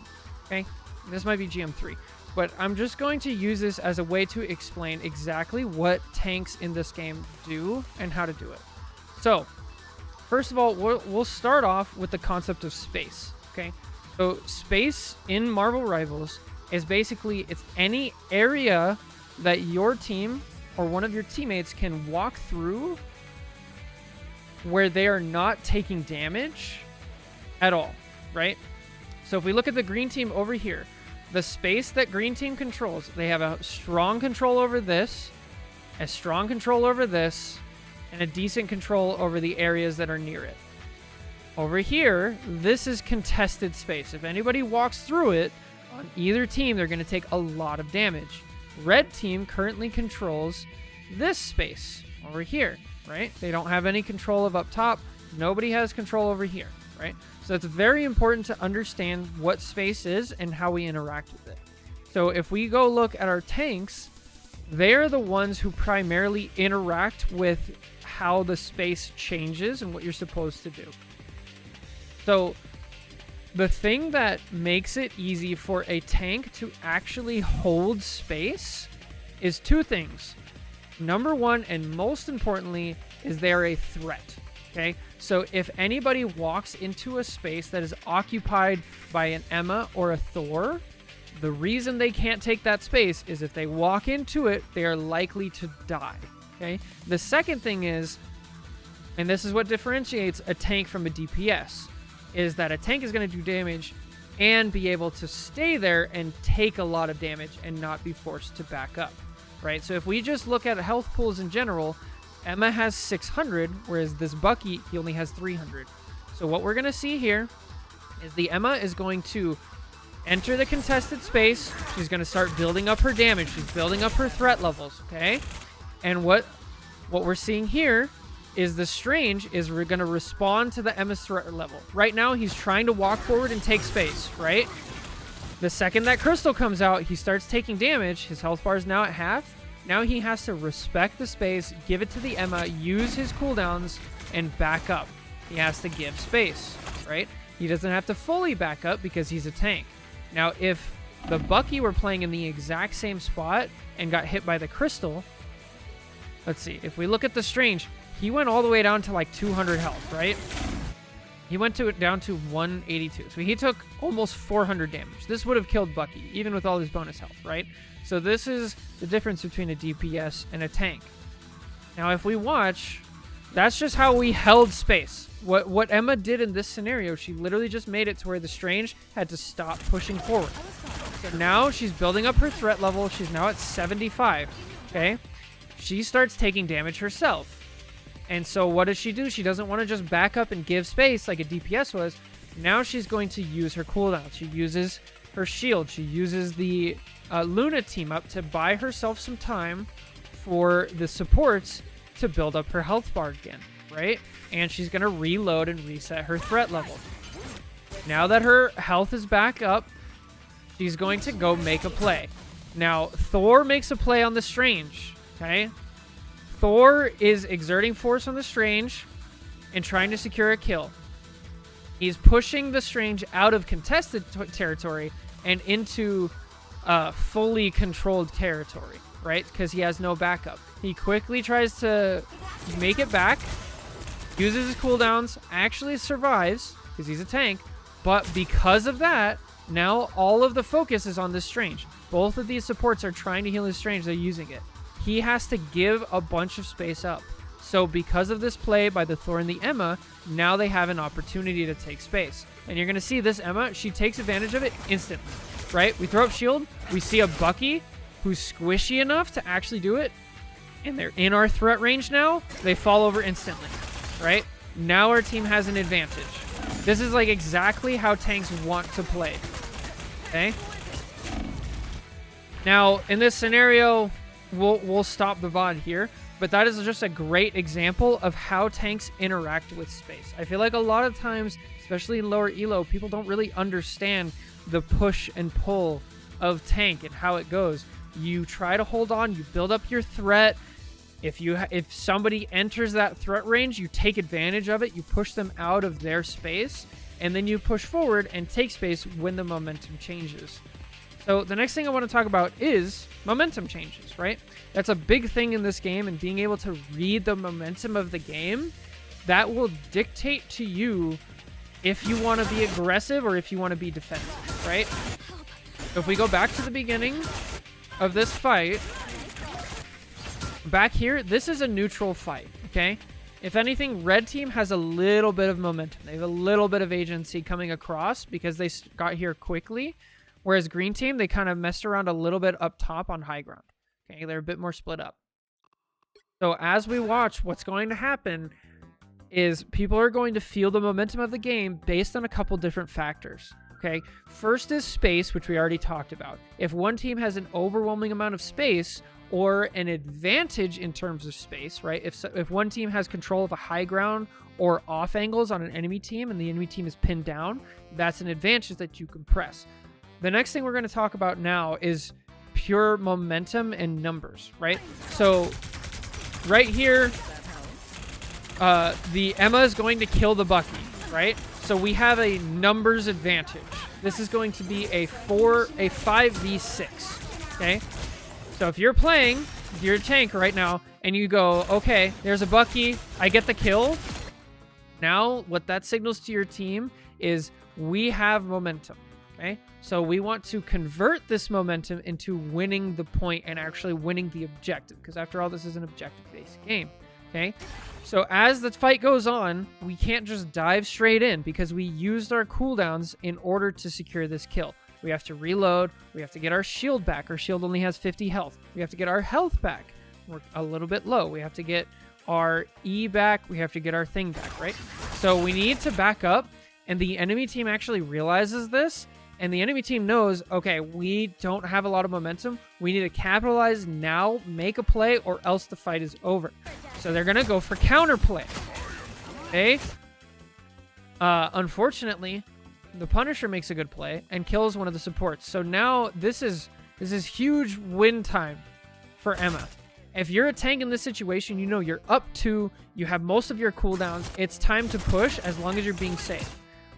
This is not safe though, right? We go way too far in and almost get punished immediately. So the way that, even though we have good momentum, we can't just dive in recklessly, right? We still have to use our cooldowns, we still have to use our cover, and we have to play around things like that, right?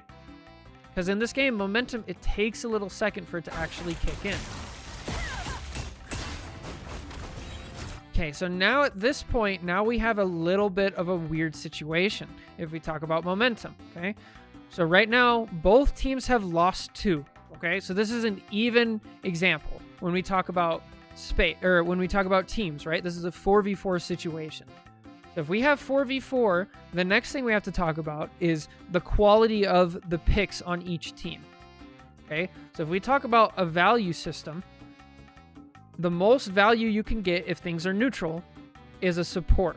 So if a support is dead on one team and a support is not dead on the other team, the team that has both supports alive, they're going to have more momentum in general. So in this scenario, we've both traded a DPS, and then green team lost a tank, red team lost a support. So green team should have more momentum just based on the numbers.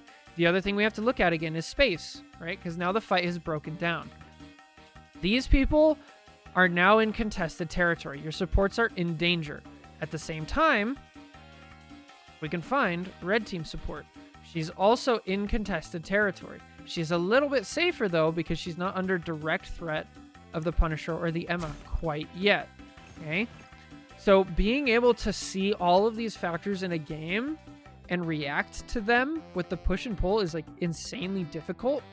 So if you're trying to learn this, what I want you to be thinking at first is literally just the numbers in this space, right? Okay, we're in neutral space right now. Nobody has an advantage. It's 6v6. Nobody has an advantage. Let's just play neutral. One person on the enemy team died. We have an advantage. Let's push the advantage. And the next thing we need to talk about is ults, right? So at this point in the fight, nobody has an ult, but supports are almost there, okay? If there was a Deadpool in the game, he would have his ult already, and that could change the momentum. But right now, what we're going to see is if this Invis gets her ult, she can actually save the fight for the red team. She's at 98, 99, 100. Okay, now there's a good chance we can actually survive. Unfortunately, it was too late. We lost space, right? We lost space. The group falls over, and that's it. And so that just goes back to the power of this team lost a DPS and a tank. This team lost a DPS and a support. So this team's going to lose. So when do you decide that giving space is too much? So the way that you understand giving space is based on momentum, and it's also based on like your own cooldowns, right? So hopefully we can find a good example of this. I think actually if we go back and we see like what was the scenario, because we know the end of the story here, right? The end of the story is red team loses. So why should we have given space? Let's look at this from Groot's perspective. So Groot sees two supports next to each other and they're half dead. If Groot is able to get this kill quickly, it's fine. But now he misses, okay? That happens. Both of them are now at full health. So in this scenario, this would be, I need to give space and get out. So what is the point of giving space up? Basically, the idea of giving space is you sacrifice this fight, right? You say, this fight is now over. I'm going to give up the space. I'm going to walk all the way back. I'm going to regroup with my team. And I'm going to make sure that the next fight is not also lost because we're trying to win an already lost fight, right? So this Groot instead, he tries to go for kills. Tries to make a play. Now again, sometimes this can work, but because we're already down a support, there's no way he can actually hold it. So in general, you want to give up space if you have no chance of actually holding it and doing anything meaningful for it. The other thing is you want to give up that space if the fight is already lost and all you're going to do is cause a stagger on the front end. Okay? Does that make sense? Being able to read the momentum and understanding when to give space is so important. So we're going to watch this out and we'll see if I can pick out the next big talking point of tank. But if we want to like really understand it, like how we interact with space as a tank, I want you to really get this through your head. We want to play cover and we want to be a threat. We want to bunker down and say, anybody who comes near me, you're not going to be able to take the space away from me, because if you try it, you will die, right? You can't kill me because I have cover, I have all my cooldowns, and I have my supports behind me. So you're going to have to find a different way to get through it. All right, so let's just watch a little bit. We can answer any questions in chat and see what we're doing. The green team has a huge space advantage. I think this is kind of a mistake right now to use the Punisher ult. This kind of goes back to the fight was already won for the green team, and this Punisher ult, they're going to definitely win the fight, but the fight was already won.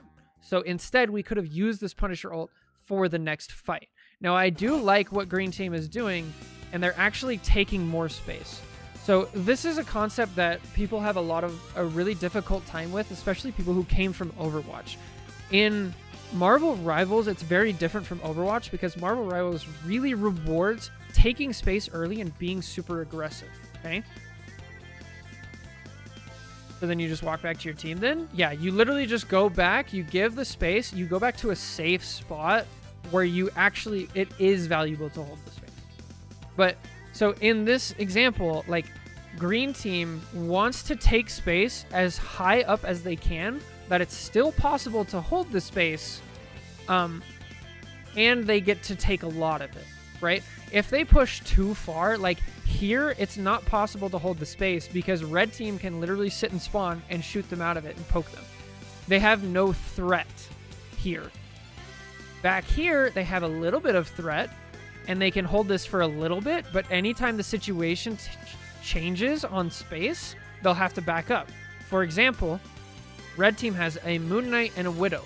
So if the Moon Knight comes on this side, let's just assume green team is right where they are, right? If the Moon Knight comes up here, let's say with the Invis, or the Cloak, one of the supports, and then the Groot and the Strange and the other support push main, and the Widow comes up here. Now all of a sudden, green team is being attacked by 3 different angles, okay? And each one, they have to... the red team has cover, and they have good angles, and they have threat, and green team has no way to actually make a substantial threat, so they have to back up. So in this game, you want to take as much space as you can possibly actually realistically hold, okay? So right now, we're seeing green team hold space, and now what I believe this Emma is doing is a huge mistake. She needs to bring her shield back, and she needs to hold farther up. We already have the point. Okay, we need to find a spot high up. Now, why do I want to take it high up? I already explained like why we don't want to go too far. But what you want to do when you play high up is you want to do what's called kiting. Okay, kiting is basically a concept of push and pull. And this is a great example of this, right? So Emma has an effective range right here, right? This is Emma's effective range. So what's going to happen, she's going to sit here in her effective range, which is this, okay? Anytime the Strange walks closer, so if the Strange walks up to here, what I want the Emma to do is I want the Emma to back up the same distance, okay? And so this distance is the same as this distance. So you want to keep people at the optimal length. So for Emma, it's decently far. For Mag, it's farther back. For Strange, it's much closer, right? So you play this tug of war. As the Strange walks forward, you walk backwards. You want to kite them, okay? So what's the purpose of kiting? If we start our attack way over here, okay? So green team is defending up here. Now Groot walks in. We do damage to the Groot. What that's going to do is it's going to slow their push down. They're going to need to spend resources. They're going to need to spend some of their health bar. They're going to need to spend some of their abilities. Groot's going to need to use some of his walls. Their invis might need to use some of her shield. Their cloak might need to use one of her windows, right? If you get those abilities out way up here, and then you kite backwards slowly, once the threat level rises enough to where you get pushed back, all of the abilities that you make red team waste up here, they're not going to be able to use when they really need them for an actual team fight over here. At the same time, you're also building up percentage on the point. So this is a domination map. So here we would be building up percentage. The same thing applies on payload maps. On payload maps, instead of percentage, you're building up the cart rolling down, right? Because in this game, you don't need somebody on cart. So this is a really important thing that I talk about a lot when I do VOD reviews, is there's a huge misconception of like, everybody 3 on cart. We need to get this cart moving. The cart or the percentage is not as valuable as the space in Marvel Rivals. The space is way more valuable, because if you think about it, I'm sure you guys have all been in this situation. What is more difficult? Pushing out of a really hard choke at the beginning where you use all your cooldowns, you finally push them back, and then you start a team fight on the point, or the enemy team stays on point and you guys get to walk all the way up here. We get to take good positions on high ground here and over here, and we get control of main. We get access to this health pack. That's going to be way more valuable for the attacking team. And so you don't want to give that away. You want to prioritize the space. So please, like, if you're watching this from a support perspective or a DPS perspective, I want you guys to get out of the cart princess mindset, and I want you guys to get into taking space with your tank early. Because if you're over here, right? So again, we want our Emma to take space early. We want her charging her primary fire. We want her getting her ult charge up. If you're not over here, she falls over and she has to play back. If you're over here, she's taking damage and you're getting support ult charge, which is the most important thing in the game, the whole time we're walking. So like, you can just tell, like, each time I mention one other aspect of the game, it's like, it's just so beneficial to hold space early. Take that space early. Like, be aggressive with it and really hold it. Like, again, look at all of the cooldowns that red team is using to try to get to point, right? Now, Emma makes the mistake of backing up too far. She lost all of her primary charge. She's not holding that space well. And like, was this a justified time to back up? Let's look at her health bar. Yeah, she probably should back up. Now, I would argue she can actually stay right here, because this is a spot of space that is reasonable for your team to hold. You have cover. Your supports have cover. There is nobody on the angle forcing you out. Right here, this would be a spot to like bunker down and start building up your charge again until they force you out of it. Does that make sense? I hope you guys are still with me. I know this is like very top-down macro concepts. Okay, we get a pick. Unfortunately, though, we're about to see some ults. Here it is.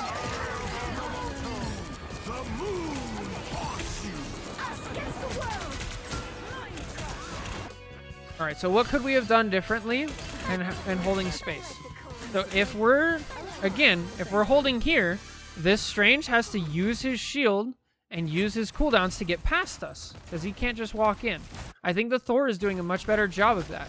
But since he's by himself, he gets walled off and he gets pushed out of the way. If the Emma's here also, we can more easily hold these people back. Because of that, Strange is now on point. He has full health bar. He still has half of his shield, and he has all of his cooldowns and his thing. So getting out these cooldowns early makes it to where these people don't have access to a play like this. So be proactive with it. So good. And then... The moon haunts you. Okay, so the next thing I want to talk about, this has been a straightforward concept of like poke tank gameplay, right? We've shown a little bit of Groot, we've shown Strange, Strange is kind of brawl, but he has a similar poke mechanic. Emma, all of that stuff is very straightforward. So the next thing I want to talk about is I want to go find a different VOD that has a dive tank, because the way dive tanks interact with space is significantly different. The same concepts still apply, but how you manipulate it is different. So give me just a second. You guys can skip ahead on the YouTube video. Let me find a dive tank. I think we're going to go with Cap or Venom. We will look at a Celestial 3 game of Captain America. Okay?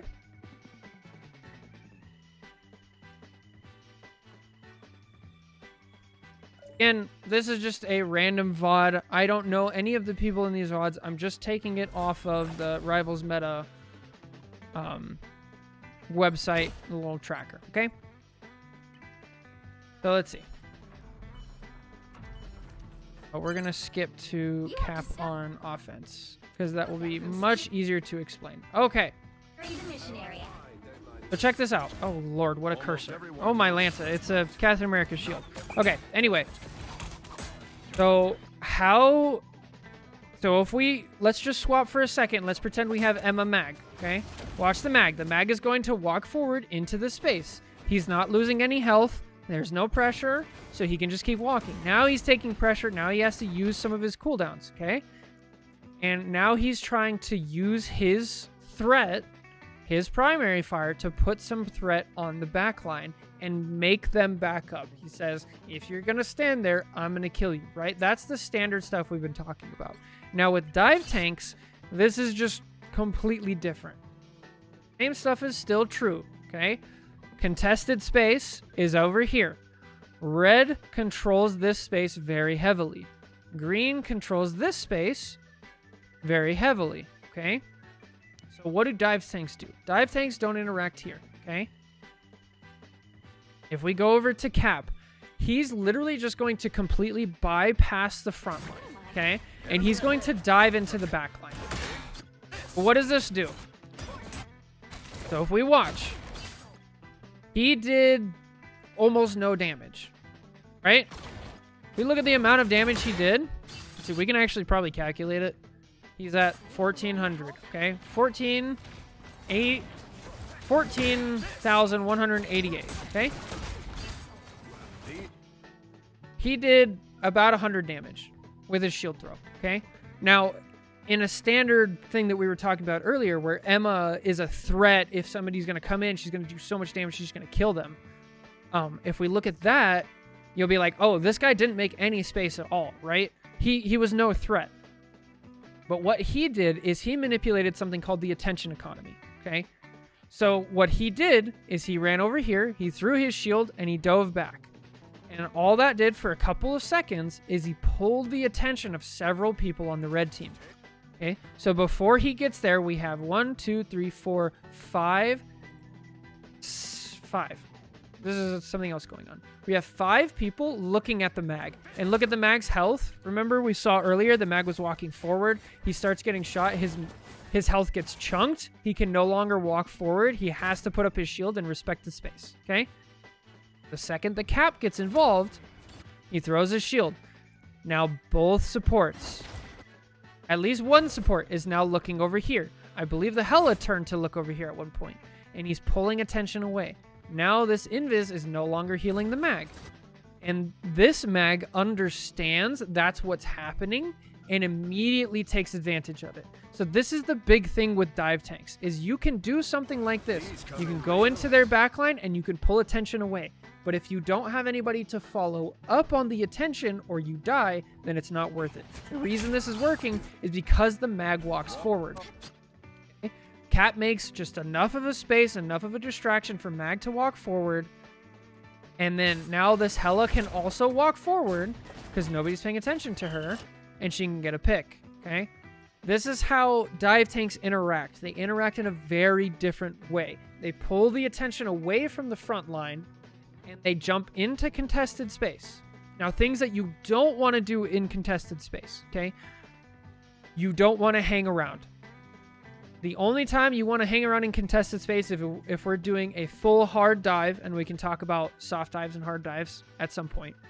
If we're doing a full hard dive, if our team is here and we have a big advantage. So what I'm hoping we're going to see is now we have an advantage. Okay, so see how he's kind of just hanging around, and he's gauging the situation, okay? So if we're here, now we see our health bar is going down and it's not really going up, so we don't have a solid foothold. Our supports are doing something else, whatever it is. So that means we can't hang around long. So we get our damage, we get out, we get our health, now we can go back in. And you see now this cat player is doing a good job. He's now transitioned from being a full-on dive to now he's grouping back with his team. He made space, we pushed through the choke, now we're pushing together. This is also a really important thing to understand with dive tanks, is like your target priority is going to be significantly different. With dive DPS, you're usually always going to attack a support or a DPS. With dive tanks, you have to switch it up based on what is demanded and what's allowed, right? So if you think about this cap, if he dives headfirst into here, he doesn't have much of a threat level. He's not really going to be able to kill them. He's kind of a tickle monster, and he's very likely to die. But if he's over here and pushing on the tank, he can really cause some damage. He can really be annoying, and he's close enough to get back to his supports really easily, okay? Now, this is what happens like once the fight kind of breaks down. Okay, you push some damage. Here we go. Now, again, I'm not saying that you should never go for supports. That's not true, but we have to look for the opportunities. This Cav is doing a good job, and we get healed. Now we have our cooldowns. We see a Namor out of position. Push him out. Get the kill. Keep going. We just completely ignore Mag here, right? So on the flip side, okay, how do we play against a dive character? Okay, let's go all the way back to the beginning of this fight. Now, this mag is doing a good job of frontlining. This is also a solo tank mag. So when we're solo tanking, we need to understand that no matter what is going on behind us, we are the sole frontline person, okay? We need to maintain our threat level. We need to let the enemy supports know, the enemy DPS, so like in this case, Hela, if she was right here, we need to let them know if they walk into our territory, they're going to die. So if we turn around because there's a cap in our backline, there's a BP in our backline, or a Spider-Man, what's going to happen is the green team's frontline is literally just going to walk on you, and you're going to lose the space, and it's so much harder to retake space than it is to hold space. So the mag backs up a little. He's doing a decent job of trying to contest the Hela, but it's just too little too late.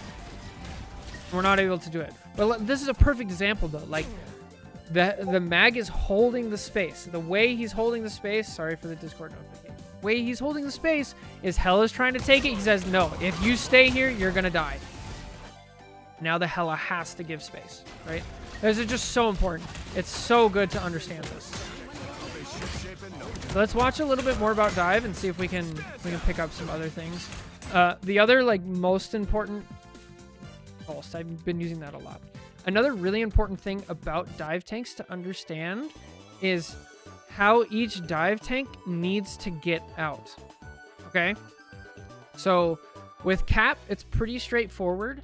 You go in with the slam, the shield slam, and you save the shield bash to get out. Mostly, okay? If you're playing Thing, this concept still applies even though he's Brawl, right? You want to go in with your either your E or your F, right? You E to a teammate who's already in, you F to an enemy, and then you save your shift, the actual running dash, you save that to get out. Because a lot of the problem where dive tanks fail to understand what's going on is they think that the value that you have to gain is by getting a kill. And so they stay in there and they're like, I'm going to get a kill. I'm going to use my health. I'm going to use my abilities to get the kill, right? But you don't have to get value like that. And the higher up you go, you're going to realize that these supports are good enough to defend themselves against you for long enough time that it's not going to matter. So you have to weave in and out based on the momentum that we talked about earlier. Because the momentum is still the same whether we're playing dive or poke or brawl. The momentum is still the same. It's just how we interact with it that changes. So let's watch a little bit more and see if we can pick out some good examples, and then we'll try to move on to brawl.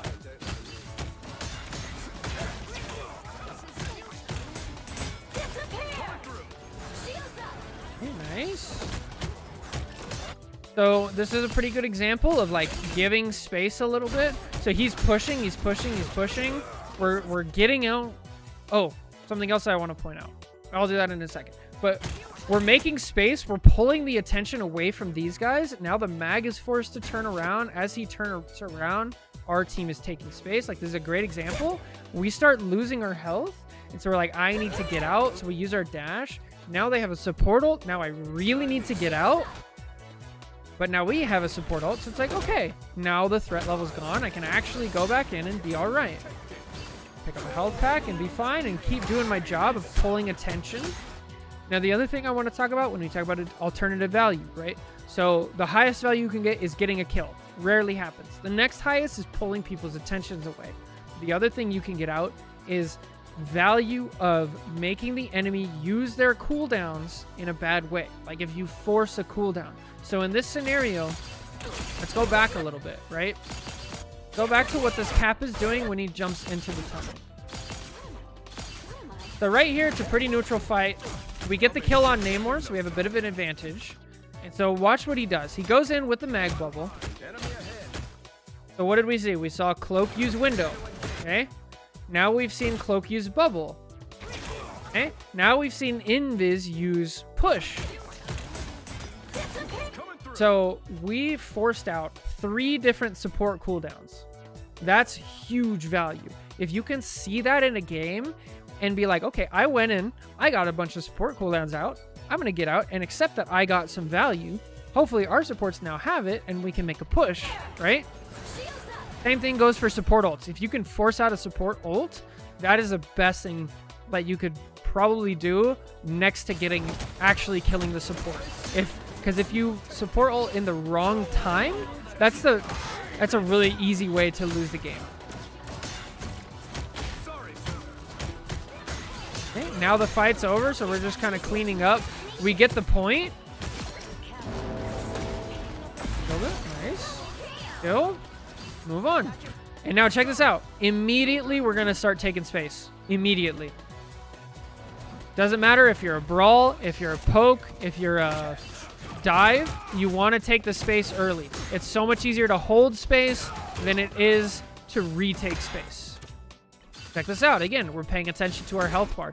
This is something I haven't really talked directly about, but your health bar as a tank, you can actually use this as a tool, okay? This is the easiest way to figure out if you need to walk forward or walk backwards, right? If your health bar is not going back up and you're taking damage, that means you're not getting healed for whatever reason. Either you're too far, or there's divers in your backline, or your backline's dead, or, you know, whatever reason. This is letting you know, I can't keep pushing forward or I'm going to die. So Cap sees that. He sees that he has no support because his health isn't going up, and he backs up. Now we go get support. Now we go back in. Okay? Health is not really going up. Let's get out. Get health. Go back in. Okay? Health is not going up. We should have gotten out. We didn't respect our health bar enough. Okay? So this is how every dive tank works when you're actually diving. So let's just look over the hero list real quick. That was a good example of Cap. Let's look, if we go to heroes, we go to vanguards. Your dive tanks, or your straight up dive tanks, Venom, Cap, and Angela. Those 3 all basically exclusively work like that. Okay? Now we have our hybrid tanks. Okay, we're talking Thor, Rogue, Hulk, Deadpool, kind of. All of those, they can play like that. Definitely can dive. But they can also brawl, okay? So let's take a look at Thing, and let's go look at Brawl. So give me a second, and let's pull up another one. And we'll look at Brawl. The Thing.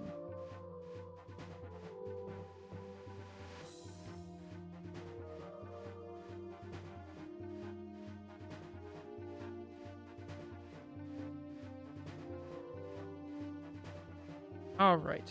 Here's a GM2 game by somebody playing The Thing. Hopefully this will be a good one. And we'll take a look at Brawl.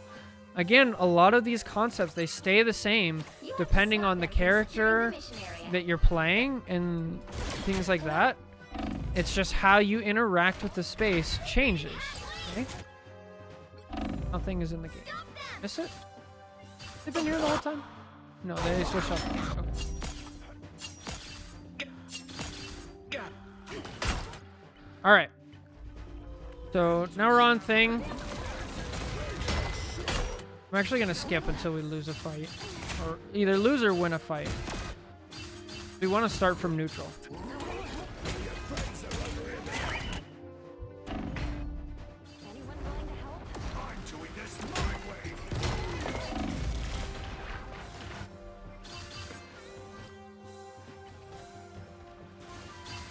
Alright, so this looks like we're in neutral, right? We just want to fight. Why is there a AFK mag? Hello? Alright, so what do you want as a Brawl tank, right? How do you interact with space? Brawl tanks, they don't have long-range attacks, so they can't poke. They don't have a crazy amount of mobility, so they can't dive. So what you do is you brawl it out, right? So how you want to do this is you want to minimize the damage that you're taking when you're not in a actual brawl. So I want to see you using cover. I want to see you not taking damage if you don't need to. I want to see you holding the correct spots.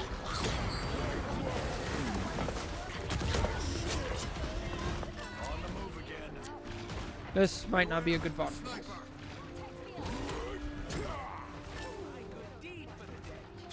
Let's skip to here. Maybe we...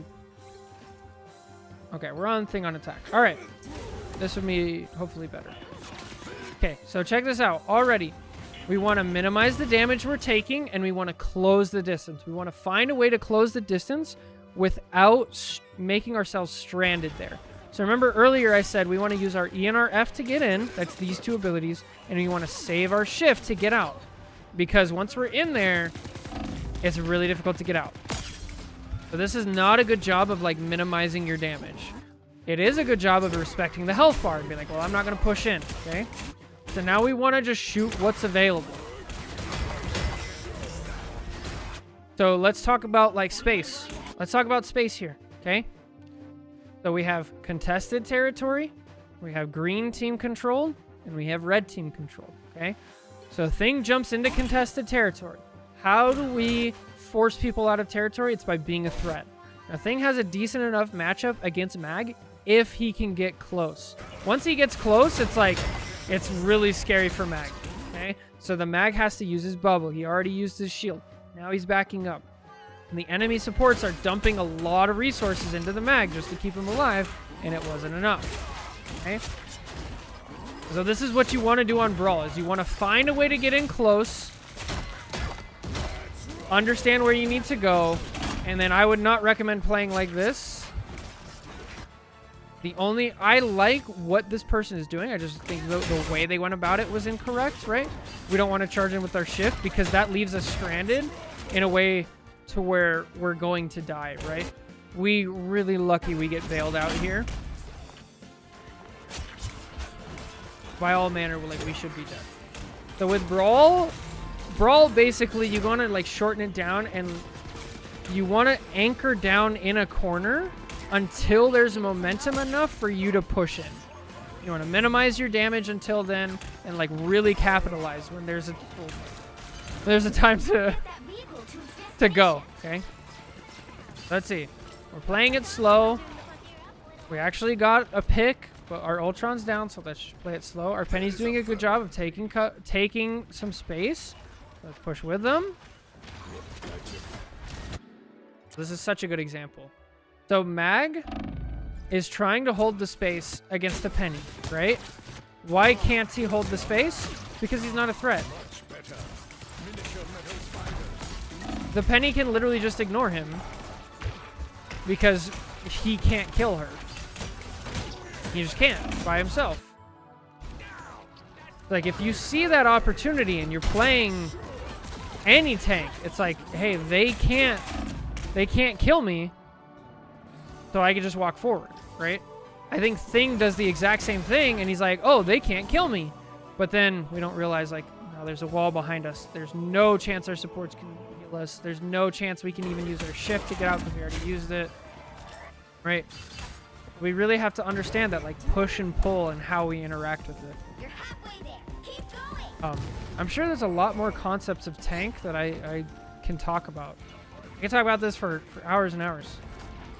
But I hope that gave you guys a good, like, basic understanding of what you want to do, of how tanks interact with space, how we know when to push forward, when to push back, how we're not going to sit on cart anymore, guys, right? We're going to push up early. We're going to take the space. We're going to hold it because it's way easier to hold on to space than it is to take space. So, I don't know. In chat, do you guys have any questions? Let me know. Are we doing the tank rant? Yeah, we're talking about vanguards, what it takes to be a good vanguard, how we interact with space, stuff like that. Yeah, let me know if you guys have any questions in chat. Also, if you guys are watching this on YouTube, come check out the Twitch. I'm live generally 5 days a week during the weekdays. Check out Twitch. I stream on Twitch and YouTube. We have a good, cool Discord. Come check it out. Let me know if you have any questions in the comments below on the YouTube video. I will be very active in trying to answer them. I hope this explains stuff well. Yes, it definitely helps. Great. If I could help one person with this, I'm happy. So, if there's no questions, I guess that'll be it for the YouTube video.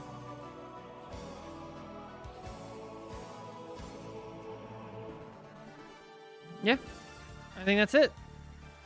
You should not brawl if you don't have frontline tank. So, brawls are frontline tanks.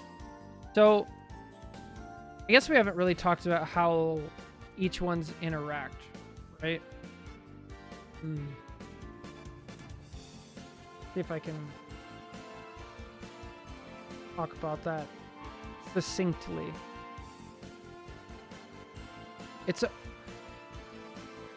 Right now it's hard because Poke is so damn good. Yeah, that's the thing. Like, Brawl is all about, like, closing the distance. So if you can find a way to close the distance, you can play Brawl into anything. You can play a thing into anything. The hard part is now people are getting really good with Hela and really good with Phoenix and really good with Punisher and Ultron and Mantis and Mag and Emma. And so all of these characters, like, really punish you before you even get to it. So if you can find a way to close that distance, you can. You definitely, though, like when we're solo tanking, things like that. How am I taking space and avoiding damage if I'm the solo tank? Okay, so solo tanking we probably need to talk about. Solo tanking is just built different.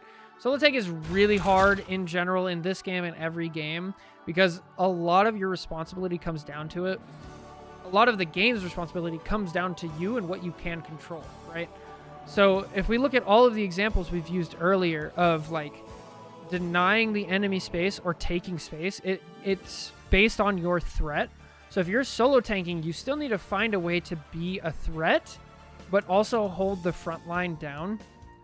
And so obviously you're doing half damage of having two tanks. If there's two tanks up front, you guys can hold space and be threatful.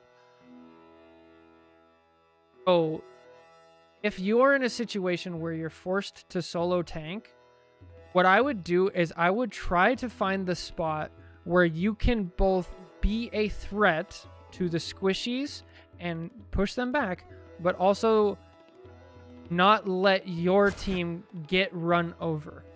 Okay? This is really difficult it's really hard to find that balance, and it's going to depend like very much on what supports you have, what supports the enemy teams have, what DPS you have, what map it is. It's not exactly like straightforward. I think we'll probably have to do another video on solo tanking if there's enough interest, and if I can find enough examples of like good solo tanking and bad solo tanking to where we can actually compare in a reasonable, easy to dissect way. So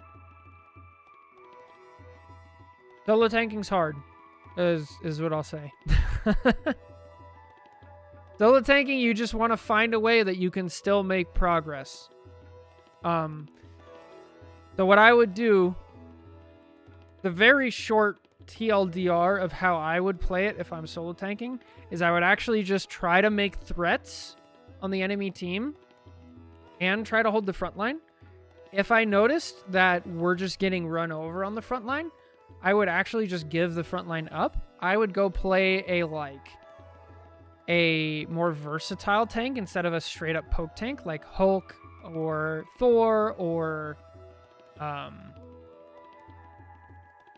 dude, I'm blinking right now. But like Hulk and Thor, where you can actually just kind of go crazy, leave your backline to it because we're on solo tank. You can't stop them anyway. And then go try to find a way to cause chaos somewhere else. Right?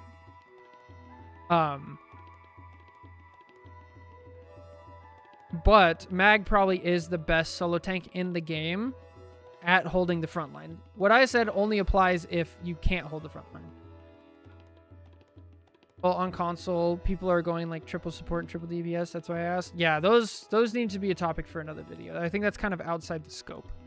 So this was a basic top down of like how Vanguard, how tank works in Marvel Rivals, how we interact with space, how the different roles and characters play within that space, and how we do that. I had someone tell me before that they were being dope because I wasn't making space for them as a solo tank. That was a fun game. Yeah.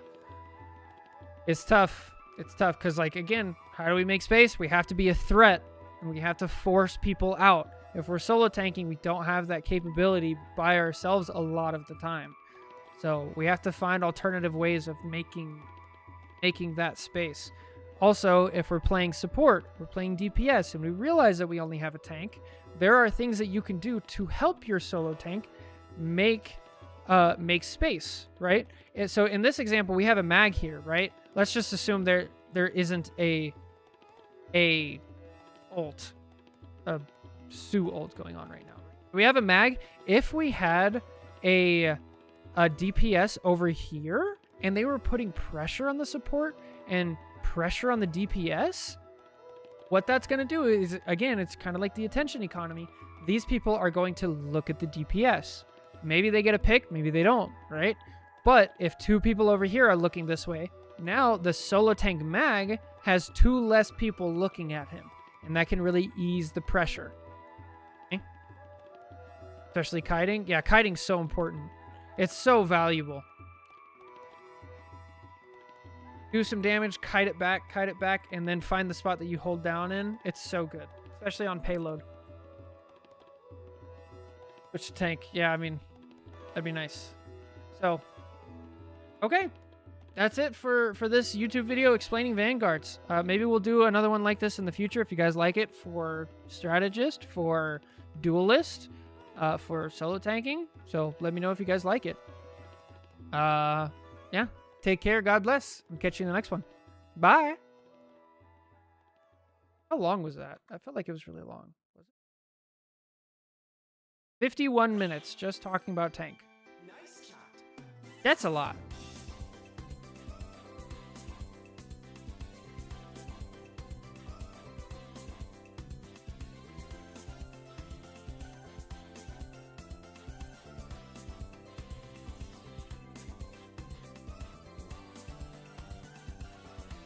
Stopping by to say hi. I'm at work. Oh, have a good one, Charizard. Thanks for dropping by. Hope you're having a great day.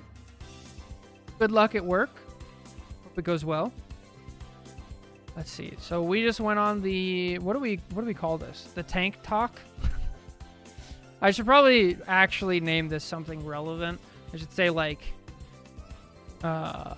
Vanguard explained. Okay. That's pretty nice and informative. Thank you, thank you. I'm really trying to get the word out. We gotta grow the knowledge base. We got a lot to practice. Nice. I want you to know about tanks. Did I just put Vanguard explained? And then in the thumbnail I could have like Vanguard explained on the bottom, and then at the top I could put like I want you to know about tanks. Something like that.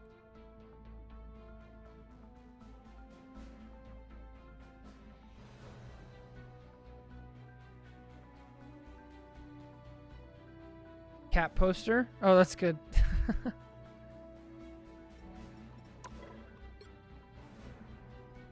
On my Vanguard arc. It's been a long and winding road. It is. It's a tough one.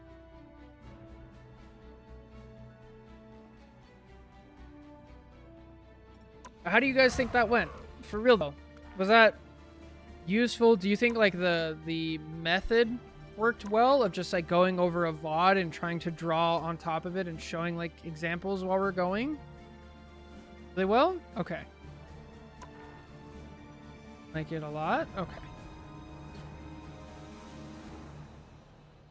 Here's a different question, because you guys have been here a lot and you've heard me talk a lot about these concepts already over the course of different VODs. Did you guys learn anything new? I would assume not, right? It was? Okay. Whose GPU came? Let's go, Boo! Let's go! Get that shit installed! Oh, wait, she needs to... somebody tell her. She needs to, what is it called? She needs to, there's a special way to remove old GPU drivers. Did the DDU? Awesome. You're on it, Jake. Good. Oh, wait, is she already playing on it? It's already installed? Or is she doing that right now?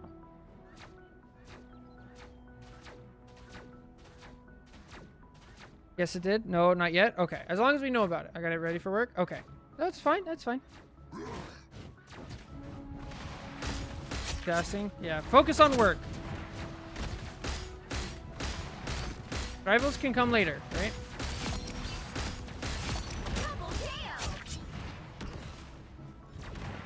Alright, so I have a little bit more time. What should we do now? That's the question, right? My first day watching, you seeing anything better? Any so-called guide I've been watching? Well, that's comforting. I'm glad I could help. Agree with anything? Maybe I'll do a,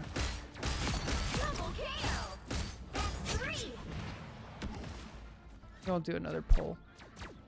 I was guess the rank? Yeah, we could do guess the rank. I've been scared of guess the rank recently because this season is so whack that my guesses have been completely off. Like really, really bad. Oh, you guys actually are seeing my folder. Oops. Ah! Look at that. Is there anything you guys can actually see in there? I don't think so. How many Am I the Problems do we have sitting? My guesses have been accurate. That's awesome. Good stuff. I think we have 2. Yeah, we have 2 Am I the Problems loaded up. We have 2 VOD reviews.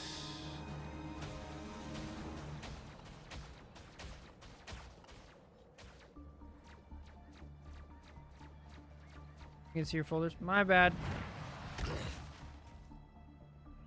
Yeah, 14 guess the ranks. Yeah, I think let's do a guess the rank. How does that sound? Ooh, let's go. I'm excited. We're gonna do this one.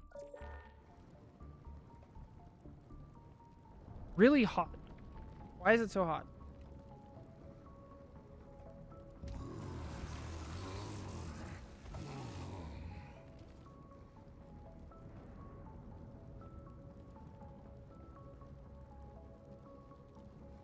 Sorry, it's hot.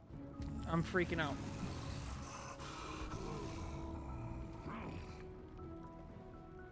Okay.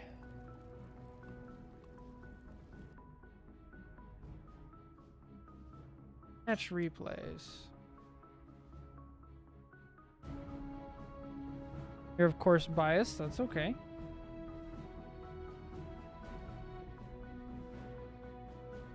I think I'm down with guess the rank. I think that's where I'm at right now mentally. To just sit back and enjoy. All right.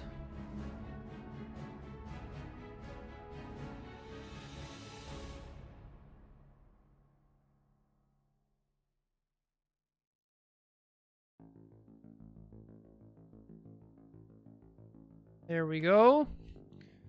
One of the worst games of my life that actually had me insulting my teammate in chat. Okay. Solo queue.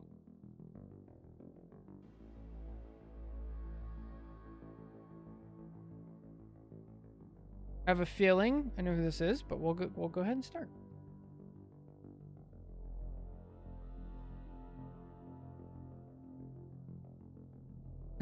Yeah, I don't know. I don't know. Oh, I gotta switch the music over. I apologize. I'm very slow at like switching things over. Takes me a second, you know? That's okay. Not very professional. Played a really strange song. Goofy. Classic churro.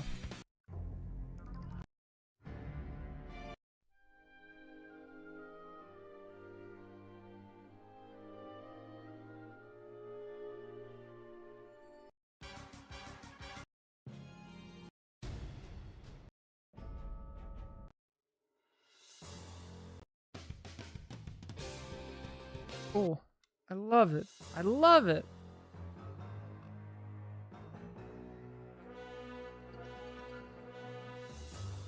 Okay, ready? Let's go. Hello, everybody. Welcome back to Guess the Rank, the series where we take a look at your full-length comp Marvel Rivals VODs. We watch them all the way through. We try to be educational where we can. And at the end, we guess the rank of the average player in the lobby. Today, our protagonist is playing Hulk. This is PC European servers. They said there was a Scarlet that was having not so much fun. All right, this is... What are those keybinds? A-E-X? Is this person on... What? A-E-X? They're not using WASD? Hello? I'm already so intrigued. Hold on. Okay, we're playing Hulk. This is a 20-minute game, so not terribly long. Let's go check Lords. Why is a Widow already dead? What is happening? There's a Widow, Lord Venom, Lord Witch. Okay. Lord Spidey just killed the Widow. Okay, now we know. Gotcha. Lord Angela. Yeah, I don't... Oh, 2 Spideys in the game. Gotcha. This one wasn't Lord? That's weird. Trying to peel. Yeah, you gotta jump there. So as Hulk, you gotta master the minimum jumps and like really adjusting how far you go with the jump based on like how you're looking. Oh, we jumped in without a shield. Oh, we're dead. Yikes, we got lucky. Yeah, we're not used to always jumping everywhere, that's for sure. Slightly new at Hulk. Seems to have good fundamentals, though. They're not just straight up feeding. Just partially. Okay. Okay, red team's up 2. Weren't they already up 1? Yeah, get Ben, play the bingo. Ooh, get out. Nice. Okay, we're coming up on ults now, so if I'm playing Hulk, I'm trying to think, like, is there any ults I can cancel? Maybe Scarlet Witch? Kind of it. Your powers are mine. Oh, we're going to try to juggle an invis out of it? Good luck. Wow, actually got the kill. Okay, fair enough. Press Q, press Q, press... Yeah! Let's go. Count on me. Exile him. Yeah! Well, actually, that's probably not good. It's disrespectful, but which I like, but it's not objectively nice. Oh, not objectively good because it killed time for the portal. Ah, strange witch. Oh, okay. Oh, nice tackle. He's doing good. Rare. Yeah, see, that's why we don't actually... I was really hyped for it, but we probably shouldn't have grabbed the venom. Oh, lever! Lever! Nice. Almost enough time. You guys got the point. Or you capped the card, I guess I should say. Clevin? Nice. Bro, what is this stall? This is insane.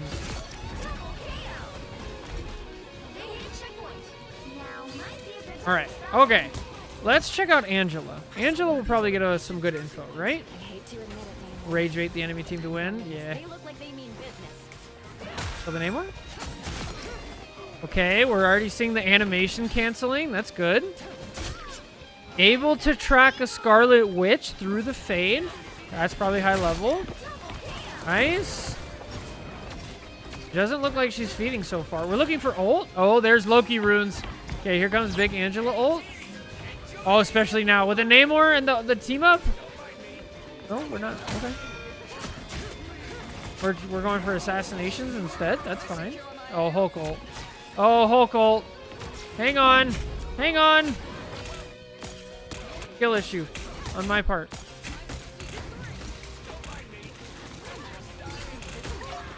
We're doing a good job of holding space really high up. So I like this. This is aggressive. How are you not losing any health? That has me concerned for the enemy team. Okay. That was an ult. You held that space, that's for sure.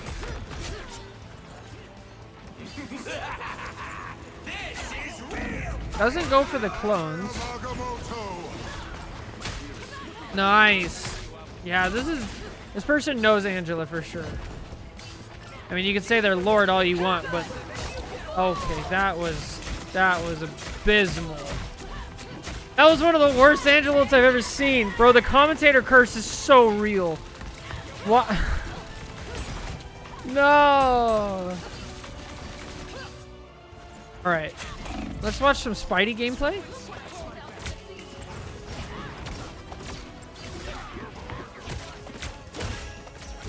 That's what I'm saying, Churro. Like, come on.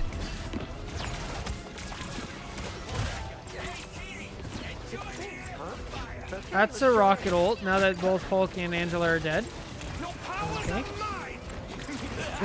Are we playing, like, Brawl Spidey? Okay, that is an even worse rocket ult. I can't believe they topped that. Goodness.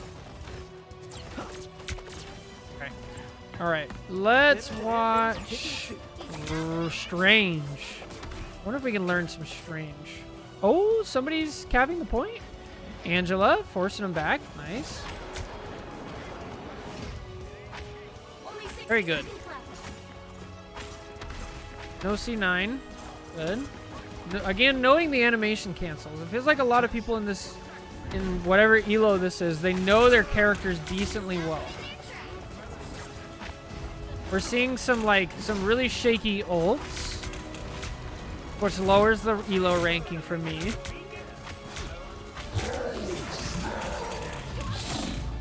Okay, Strange just like W keyed to his death for no reason. Why? What? Like, you guys have a Hulk ulting in your backline. Why are we just sitting there? Good lord. I don't... What? Okay. Were you gonna portal? Hey, we portaled! Oh, Angela almost canceled it.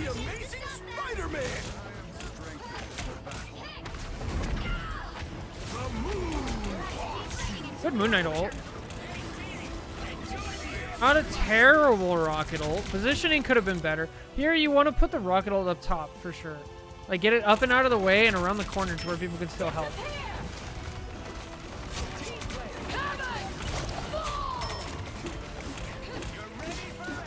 Yeah, that was a pretty terrifying Angela. Gotta say. Oh, let's go. Oh, please tell me Hulk. Hulk, yeah! Hulk switches to portal. Good. You love to see it. Spidey trying to stay alive on point. Oh, let's go. And that's enough to portal. Portal, get on. No, get on. Whoa, what? Why is there a Lucky here? A Loki, what? Huh? Bro, for half a second, I thought he was flank Loki all the way over there. Hello? No. Ah, that works through portals. That works through portals. I didn't know. Okay. That's insane. Today I learned. Loki teleport works through portals. Okay, our protagonist is at least confident in a team fight. Look at this portal. They cut off the wall? Or the actual path? What is this Namor ult? What? Hello? Namor? You guys lost the point. Why are we solo ulting a...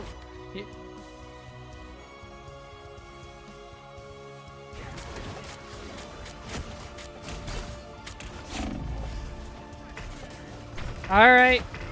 Cool. Oh, that was awful.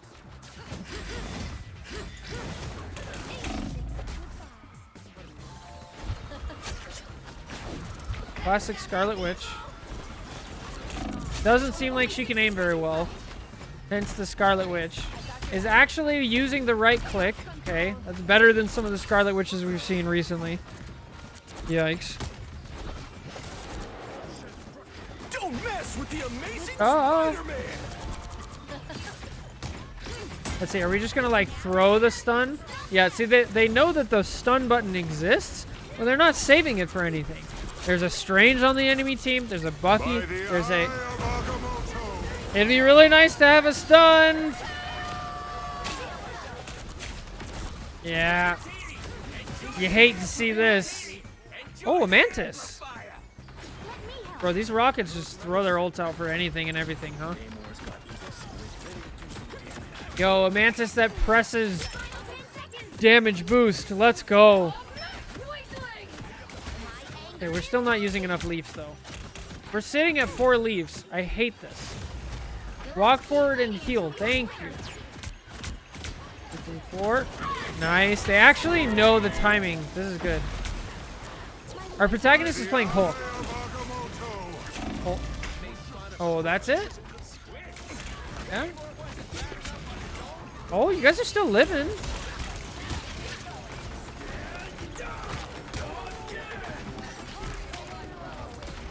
The Strange.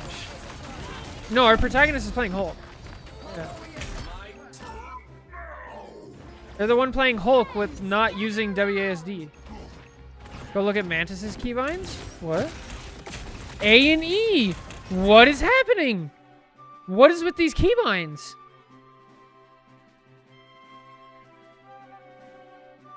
Dude, what? Is the replay viewer just messed up? I don't know. Let's go look at other characters. No, Shift, E, F, Shift. The whole enemy team looks fine. What about red team?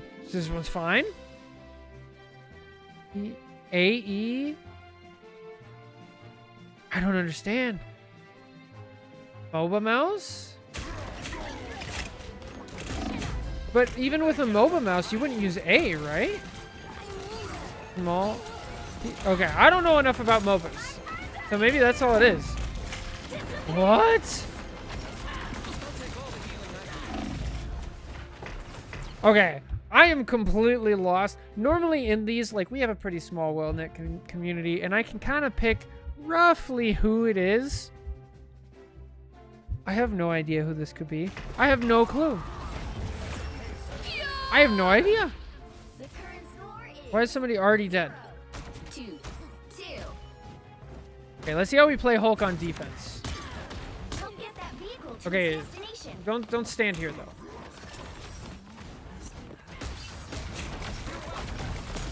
Oh, my Lancer, that's so much damage. Yeah, we don't want to play like this. We're playing so much like frontline. So with Hulk, you really want to emphasize like moving around. This is much better just because we're active. You have such a big hitbox and you're really slow if you're not jumping. So you need to like constantly be jumping around between cover. We're just staying in one spot for way too long. Oh, nice attempt at an exile. Why did green team just follow? No, they didn't. Yeah, the squirrel girl died. What? Oh, there's an Emma in the game. Okay. This is much better. We're moving the hitbox around. Keep moving the hitbox around. Dang. Okay. I want to watch the Emma. Yo, targeting a support. Nice.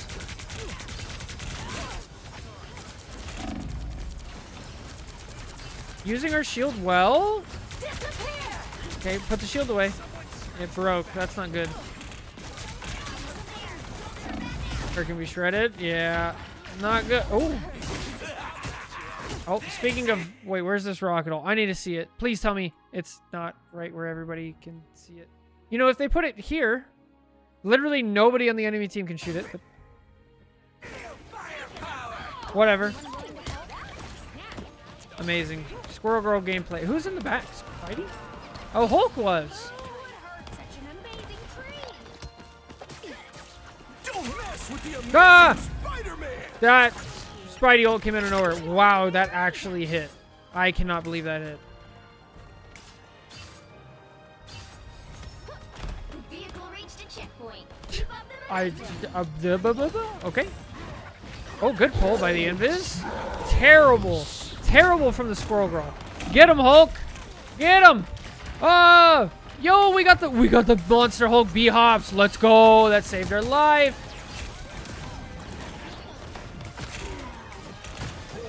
Oh gosh, I hate that.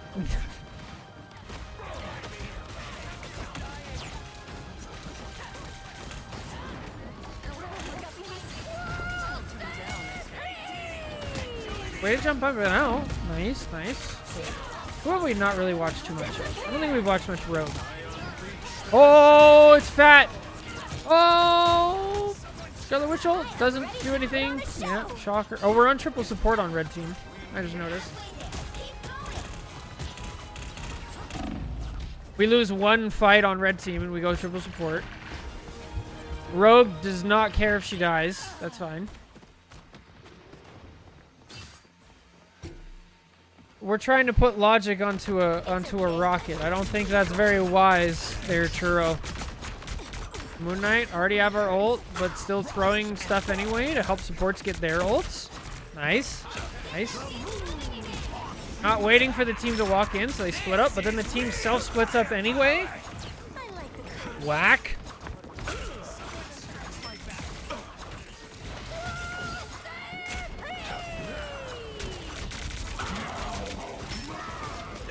This is gameplay.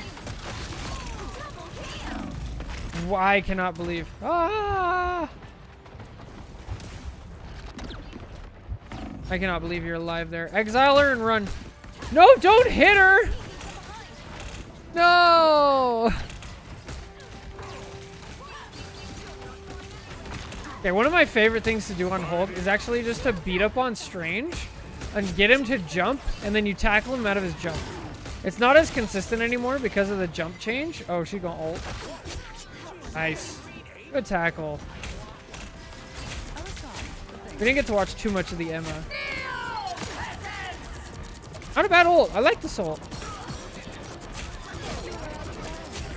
Nice. Now's the part where you bend me. Get that vehicle moving again.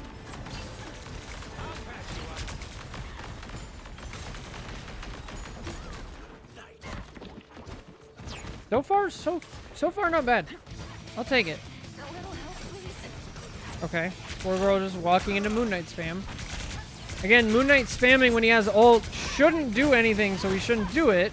Because all you're doing is giving the enemy team their ult charge really fast. Hello? Hello? What is this portal? What? That's a fat finger, right? Bro, this is a game losing fat finger.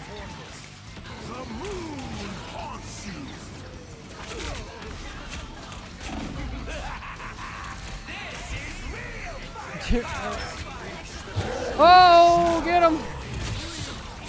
Oh! Oh! Juggle him! Oh, bully him! Yeah!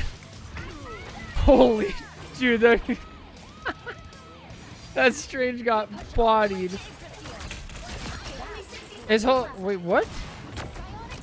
Why is there a flanking invis? What?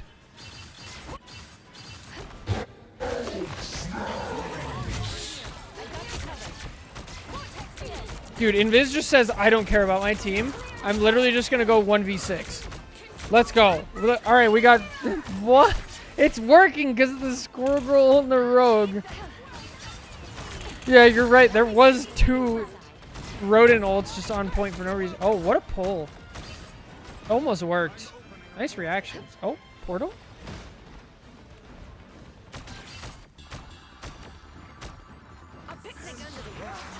Push. Push. Invis. Push. You never find the portal. That's interesting. Uh-oh. There's no more rocket ults. Now we see triple support come in clutch. Here comes the Luna ult to save the red team. Unless Scarlet Witch can... Yep. And there it is. Probably the end of the game because there's no portal.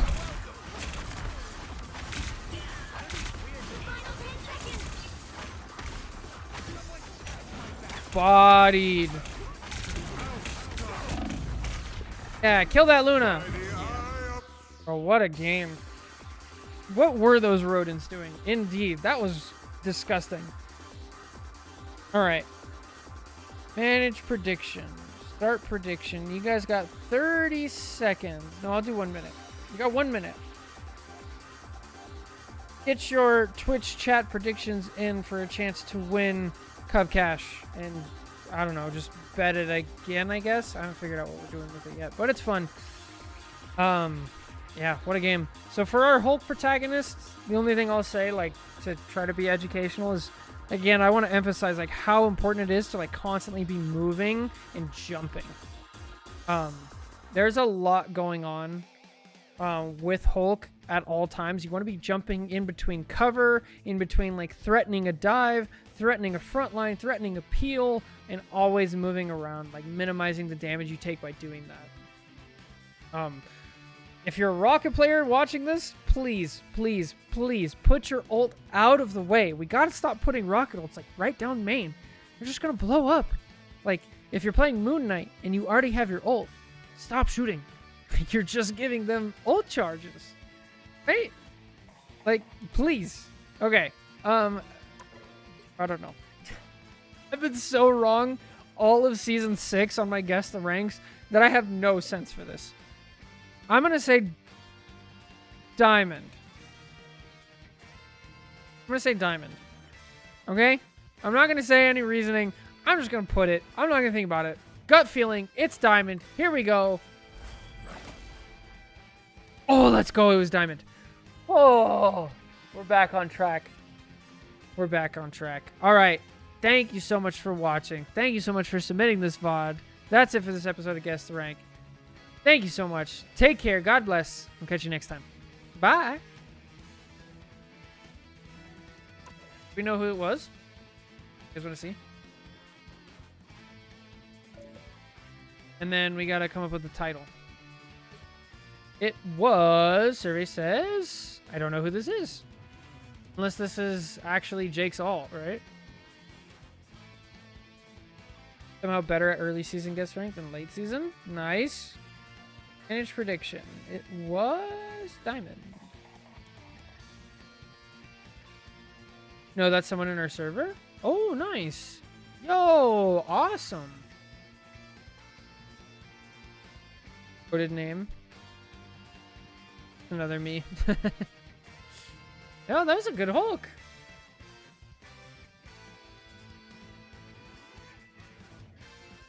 Epic. All right, what do we title this one? MOBA keybinds. Let's see. Press A to win. Maybe, maybe. Okay, this is episode 61.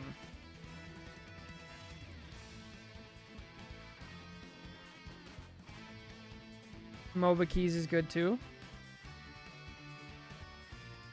Is that what it is? Wait, was it MOBA keys or was it MMO keys? I forgot who said it. MOBA, okay. Yeah, Ben said MOBA.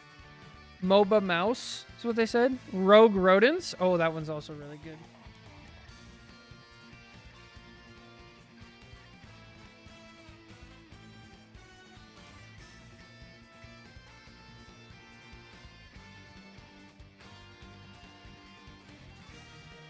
Was this solo queue? Yes. If I'm checking correctly. Yeah, solo queue.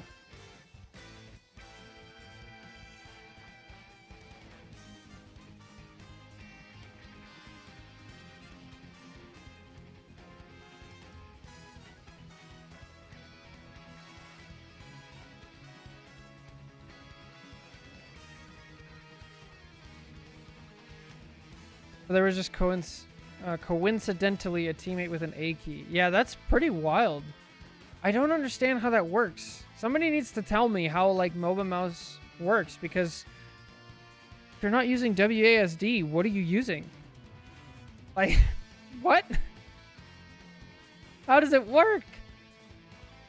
America, explain. All right, another one. What do you guys think? Oh, I just realized today's Friday. Shoot.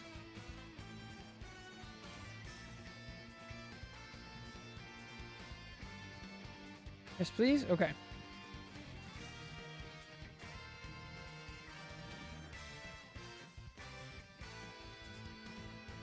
All right, here we go. For this button. Yes.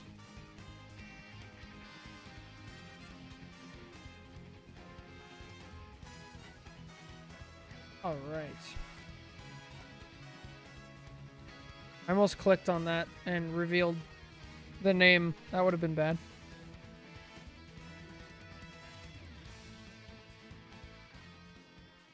All right.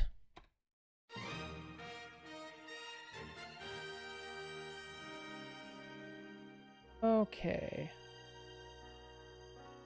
You start on attack or defense? Defense. Okay. Characters played by you. Punisher, Deadpool, Strange. Right? Can someone else just submit a mag guess the rank? Tacky guessed that one. He submitted one at some point. That game was awful. It was so goofy. It was just like wild. I think we've had another mag as well.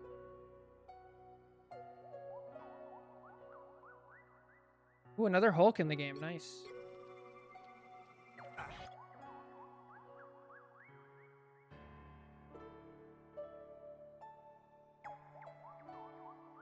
All right, I think we're ready. Let me blow my nose.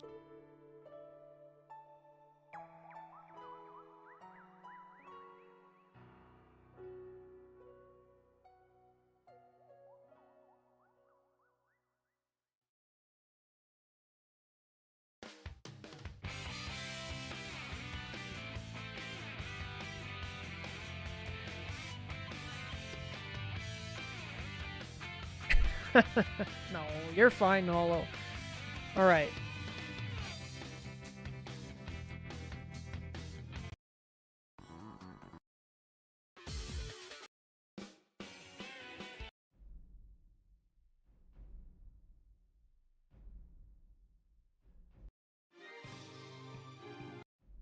Here we go. Hello, everybody. Welcome back to Guess the Rank, the series where we take your full-length Marvel Rivals VODs. We watch them all the way through. We try to be educational where we can. And at the end, we guess the rank of the average player in the lobby. Today, our protagonist is playing Deadpool and Punisher and Strange at some point. This is PC. This is North American servers. They say, look at Invis on last round defense in overtime. So I'm sure we're going to get some silliness on this one. 26-minute game. Quick Lord check. We have Lord Jeff, Lord Invis, Lord Hela, Lord Loki. Oh, interesting. All right. Stop them from securing the mission area. So let's get into it. Let's see where we're at. There's controller users? Oh, is there? Or are there any funky keybinds? Wow, this person's using Z for their ult already. What? Okay, the Hulk is on controller? Magic's not. The Hulk is. Cloak is, of course. The classic. The Jeff is. Huh? Okay. I've never seen a controller Hulk before. That's interesting. 2 games and no Lord Cloak? Oh, you're right. Wow. Actually, so impressive.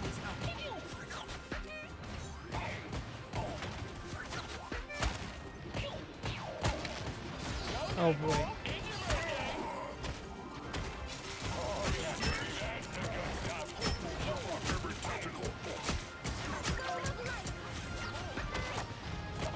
Hey, pretty standard stuff so far. No.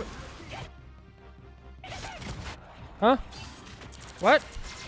Oh no, not this again! No, not this again! Please, no! Please, no! It's the same map too! He's just standing there. He's literally just standing there. Oh.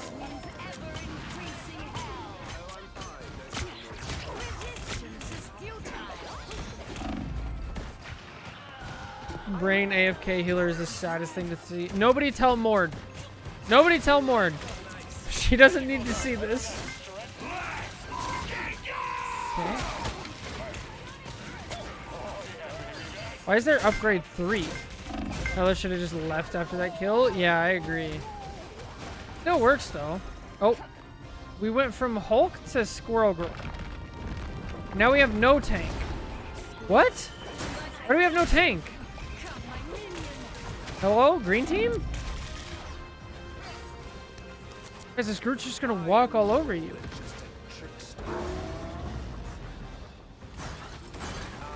Hulk Squirrel Girl pipeline? Oh lord. Yeah, you get your... The Hulk Squirrel Girl pipeline is that you fry your brain cells so far by all the Hulk gameplay that you get so exhausted that the only character you can reasonably play anymore is Squirrel.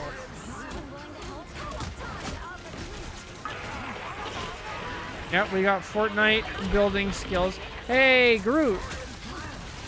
Now we have a tank again! We no longer have a tank! My god. Oh boy. Oh god, I'm terrified.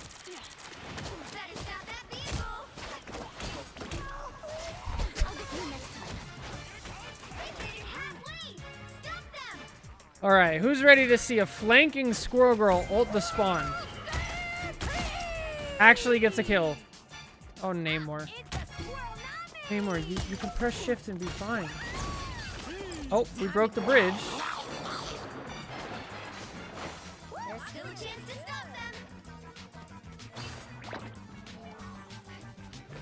them.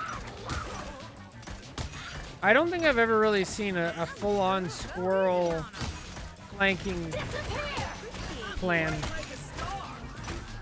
Oh, there goes Jeff. What's up, Lou? How's it going? Oh.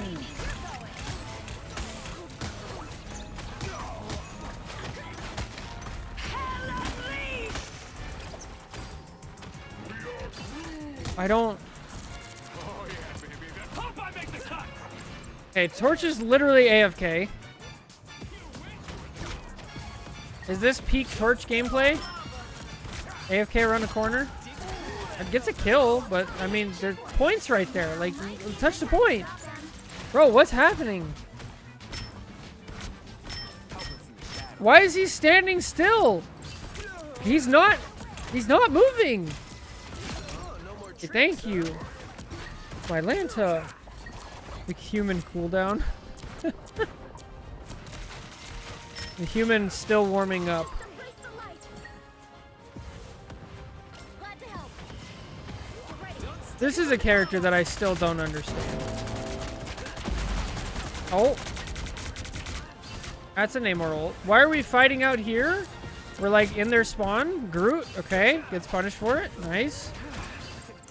Now we have to get out, right? We haven't watched the cloak yet. We got another controller cloak.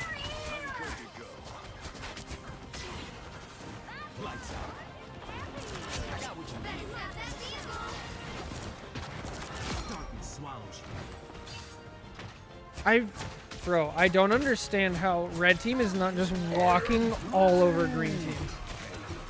You see what I mean?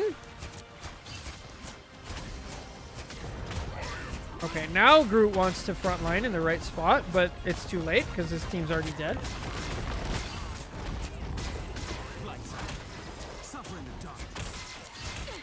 Like, what is going on in the back line of red? Hey, Hell is flanking again. Let's see. And Jeff ults? Bro, Hella, like, you gotta take the side flank and then use cover. There goes Invis. Okay. Oh, there's another Jeff. Is this one good? Namor's DCing! He's DCing! Oh. He got the Groot. It's okay, guys. He got the Groot. Oh my gosh. His body was the only one that fell into the pit. Look at that trick shot. Amazing. Oh, what a game.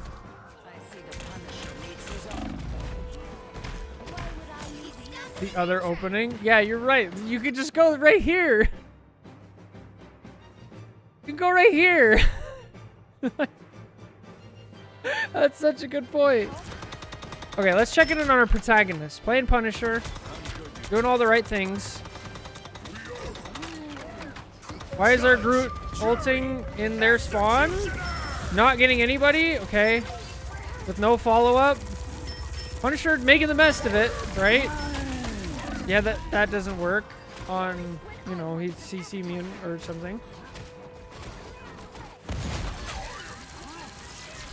Please stop standing still. If you're gonna play one of the most mobile characters in the game, just move.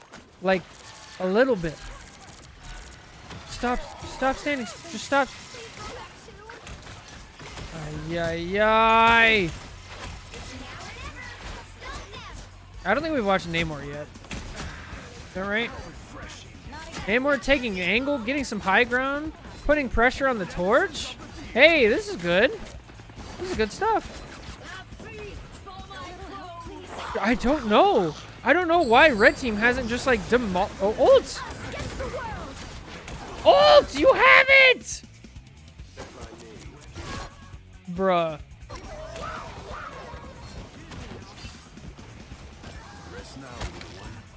What is the point of Namor ult?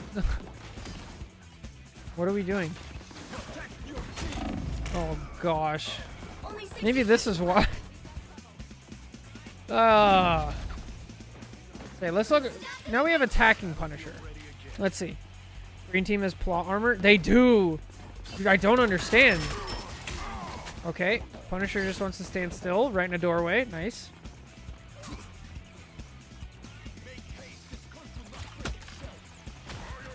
Taking high ground. You love to see it. Breaking a Groot wall. You love to... No way this kills. Bro, a cross-map Namor ult like this? How? How? I'll get you next time. I don't.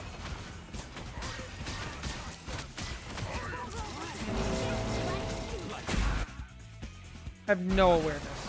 No awareness. Like, literally, the Namor just threw that out there. You have a Groot on your team.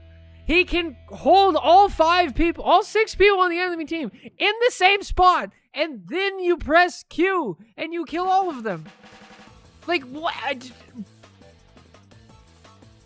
Took 2 seconds to look at your team. This should be a cakewalk for red team. I don't understand. Supernova! Disappear! That doesn't really work for torch ult. I mean, I guess it's fine. Don't give them another inch. Or else. The final 10 seconds. Ugh, Anyone willing to help? Feeling fantastic. dude. Psionic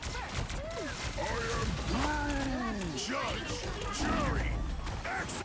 All right, guys. Remember when I said Groot ult can combo and you can kill all 6? What's better than comboing with a Punisher to kill 6 people? Oh, I know. Running it straight to the back line and solo ulting somebody. That's fantastic. That's a great way to use this. Oh, my Lanta. What are those things made of? Ooh, I got you feeling.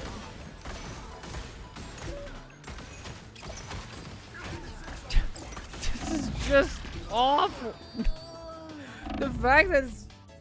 Okay, Torch. Yeah, just emote over there. That's fine. Score is 0. So disgusted. Oh, we're back on Hulk. We didn't get to watch the controller Hulk who switched to Squirrel. Okay, we're no B-hops. Just try to exile a penny. I don't... How do they even push? I don't know. Oh, they have a penny out too. Oh! Hey, bubble and then jump in. Okay. Oh, I'm sorry, Get Bend. I hope you feel better. I'll see you around the Discord maybe Sunday, and if not, Monday. Hope you feel better. Good luck. Have a good weekend. Get some rest.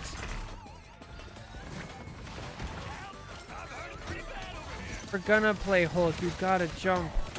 You gotta jump. You gotta jump. It's just...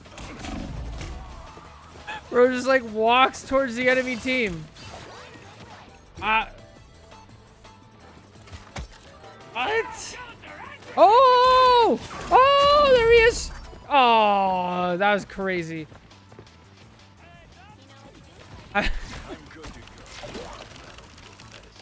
Alright. So this is the Jeff that just like sits there. Right? Okay, is Flank Castle gonna try it again? I think we figured out the identity of our protagonist. It kind of gives it away, huh?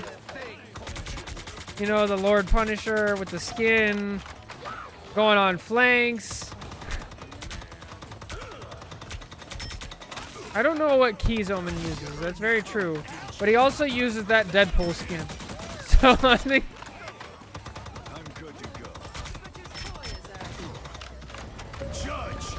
Oh, what is this whole Omen? If this is you. Omen. You're better than this. Maybe this was a fat finger? Okay, there's an Emma in the game. Oh, let's see. Goes Torchwood. Moon Knight ult. Diamond form! Diamond form! Shield, get out! You have defensive cooldowns. Thank you. Please use them.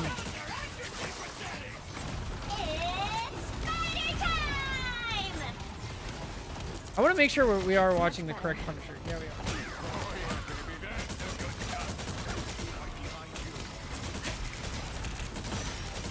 Avoided the healing bubbles. Nice. Actually using the crystal. Yo, there's an Angela in the game? This is a good ult. Good Emma ult.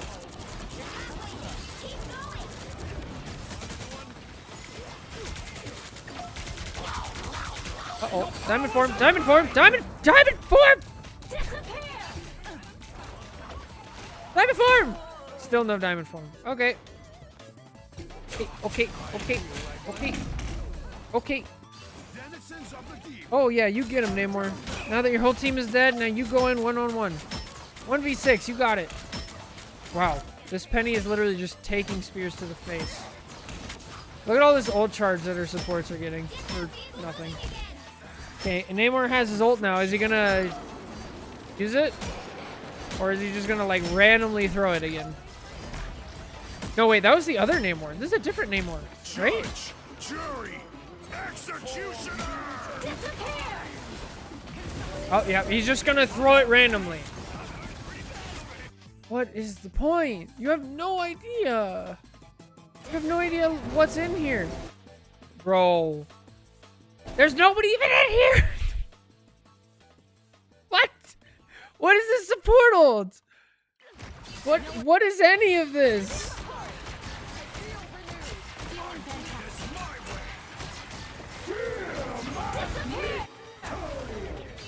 I don't.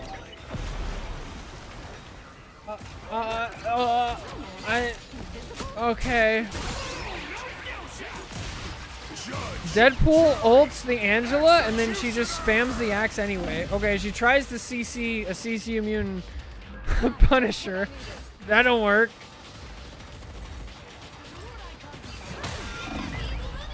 Yikes. Bro, that Angela got deleted. Hey, Loki's still alive. Permanent invisibility. Why are you standing here, though? What are you planning? Flank Loki is back. Hello? Namor just stopped? Homie's playing with one hand on the controller. He was eating! He was eating!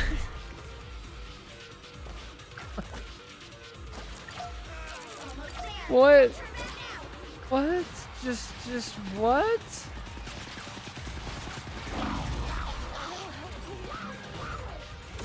They're just getting blown away. I haven't watched the Penny yet. Oh. Bye.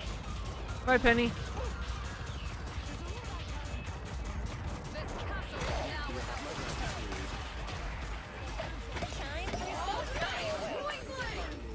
Vehicle reached a checkpoint.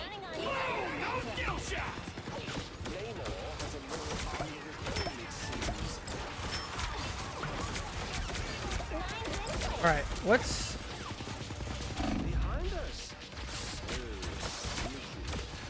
Okay, green team has so much momentum now.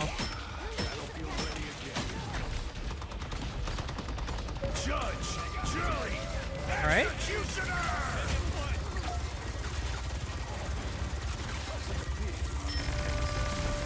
Keep going. Just keep, if you're gonna ult, go for it. All the way.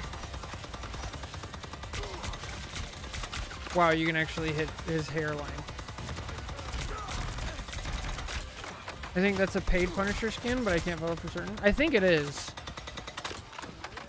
Oh, Strange DC'd? Bro, red team is having connectivity issues. Let's go check ping. Look at the Strange. He's lagging out. Yeah, look. Oh, he's having packet loss. No wonder red team couldn't push in.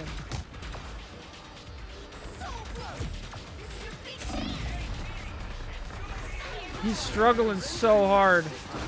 Oh, Lord.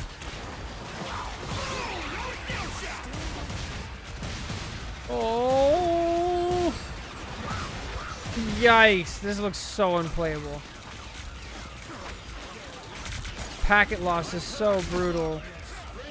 Still kills the Jeff. That's incredible. Okay. That Jeff is so terrible. Oh, that's a not good support ult. Okay. Oak, please stand in your bubble and help your Punisher. Thank you.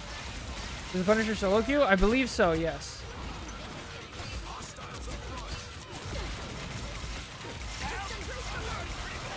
That's not a good window.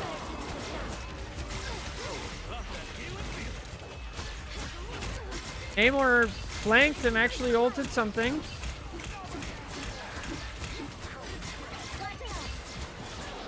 Actually, I should double check if it is solo queue real quick.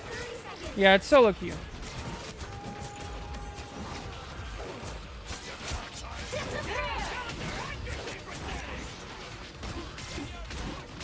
This has been the longest brawl of the game. Who's the protagonist? The Punisher on green team. Nice.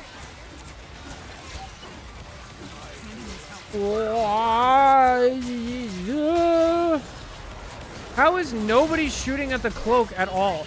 Nobody on red team has thought like, man, these guys have been alive for a long time. Like, maybe we try to figure out why they're still alive. You know, like maybe they're getting healing or something.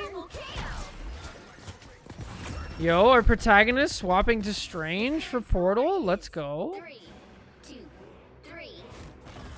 Oh, what is happening? What is happening? What is going on?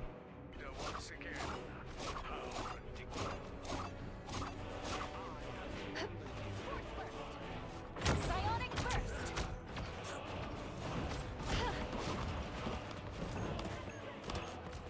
Holy. We're not doing anything. Your whole team is fighting 5v6. And they're still winning. What? Bro, red team just won this fight 5v6. Legit. Oh my Lanta. Clearly you needed some help. I'm opening a portal. Push. Push. Push. Clear the way. Goodness. Dude, what? The final 10 seconds. What am I watching? What? Why did a Moon Knight just die? What? Don't mind me. Just dying. The final 10 seconds. Holy goated mag. Wow.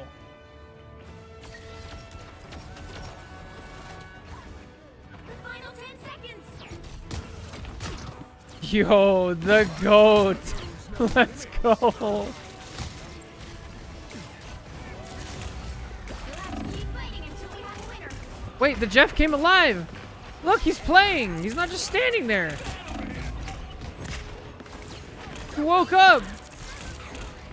The homie went to the bathroom and like got some coffee afterwards. He locked in. He ulted. Nice. Only got his teammates. Cool. Oh, now we're back to standing still. Older brother took the controller back. Dude, what was this? Score is 3, 2, 3. All you need to do is capture the mission I don't- area. Got it? I don't know, man. I don't know what's going on. Ah! Surprise Phoenix. Hello. And sometimes.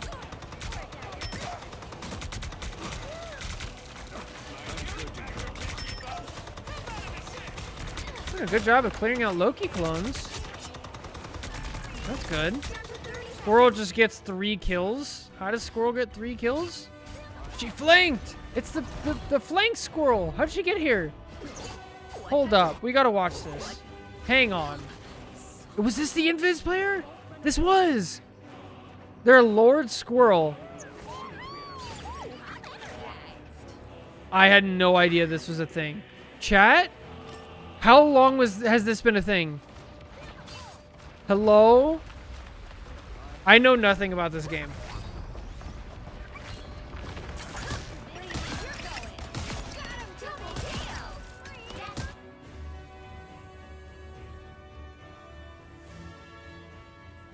Is Squirrel Grove viable on this map? This was like, wow. Just, wow. I'm so impressed. Holy. Yeah, somebody sends this to Chicago. Yo, this is crazy. Wow. Okay, I have no idea. What? All right, Twitch chat. get your guess in. Let's start the prediction. You have 1 minute. What was this game? The rank disparity was just so insane. I don't understand. So my brain is saying plat? Yeah, I don't know. Like there was people here who were playing amazing and who were doing weird things. So that tells me like an alt or messing around or something. Although this is, I mean, who has an alt that has an animated Lord Squirrel Girl icon? Like, but at the same time, then you have people doing just random nonsense. So like the Jeff is sitting there like not moving at all. Yo, thanks for the follow. Appreciate it. But like, I don't know. Like the rank disparity was just so big. There's so much like nonsense. All right, that's it for Twitch chat poll. My official guess, I'm gonna say diamond. I'm gonna say diamond. So here we go. Ray says it is diamond. It's solidly diamond. All right, I'm back on track. That's 2 for 2 today. We're back on track. We can figure it out. All right. Anyway, thank you guys so much for watching this episode of Guess the Rank. Take care. God bless. And we'll catch you next time. Bye. Definitely Omen. Yeah, I think so. Let's see. Or was it you, Lou? Yeah, it's definitely Omen, right? Yeah, it's Omen. Dude, what? This game is wild. I don't like. This is insane.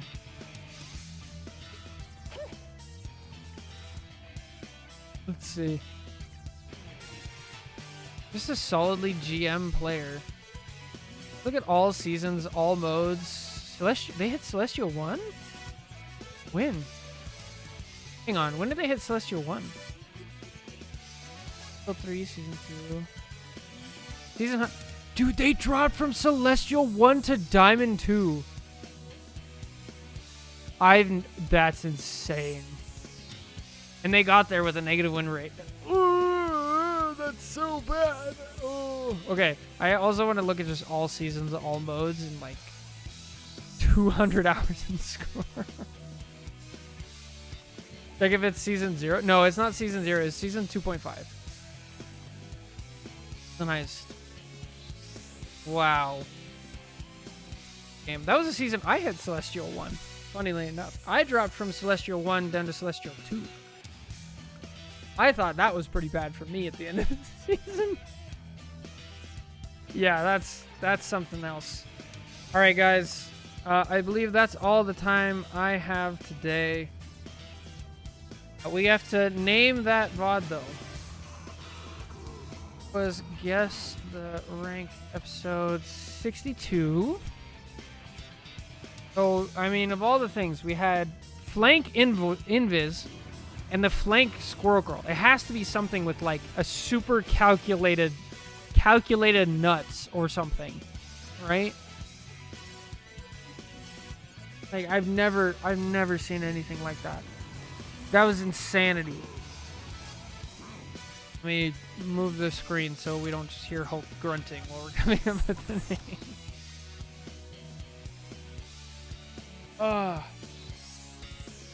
You guys have any thoughts?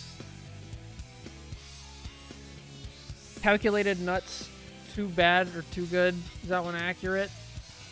Calculated nuts is wild, yeah. Okay, prediction survey says it was diamond.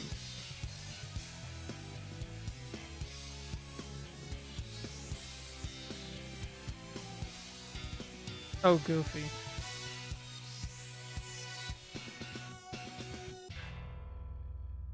Invisible nuts? Oh, that's pretty good. It's either... What do you guys prefer? Calculated nuts or invisible nuts?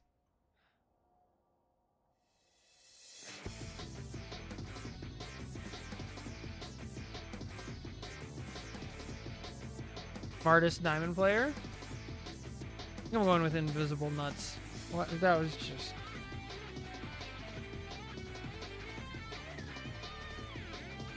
I don't. Yeah. Oh, but yeah, that's it for me. And that's the end of the week right there. So yeah. Maybe Sunday Sunday stream. Not quite sure yet, but definitely should be back Monday unless anything happens. Keep an eye on the Discord. I'll be playing games, and a lot of people do. So yeah, thank you guys so much for watching. Thanks for stopping by. Thanks for always helping with the titles and the VODs and everything else. Good luck grinding over the weekend. Don't lose your head. Sure to take big deep breaths during those losses and grind on. Have a good one, guys. God bless. Bye.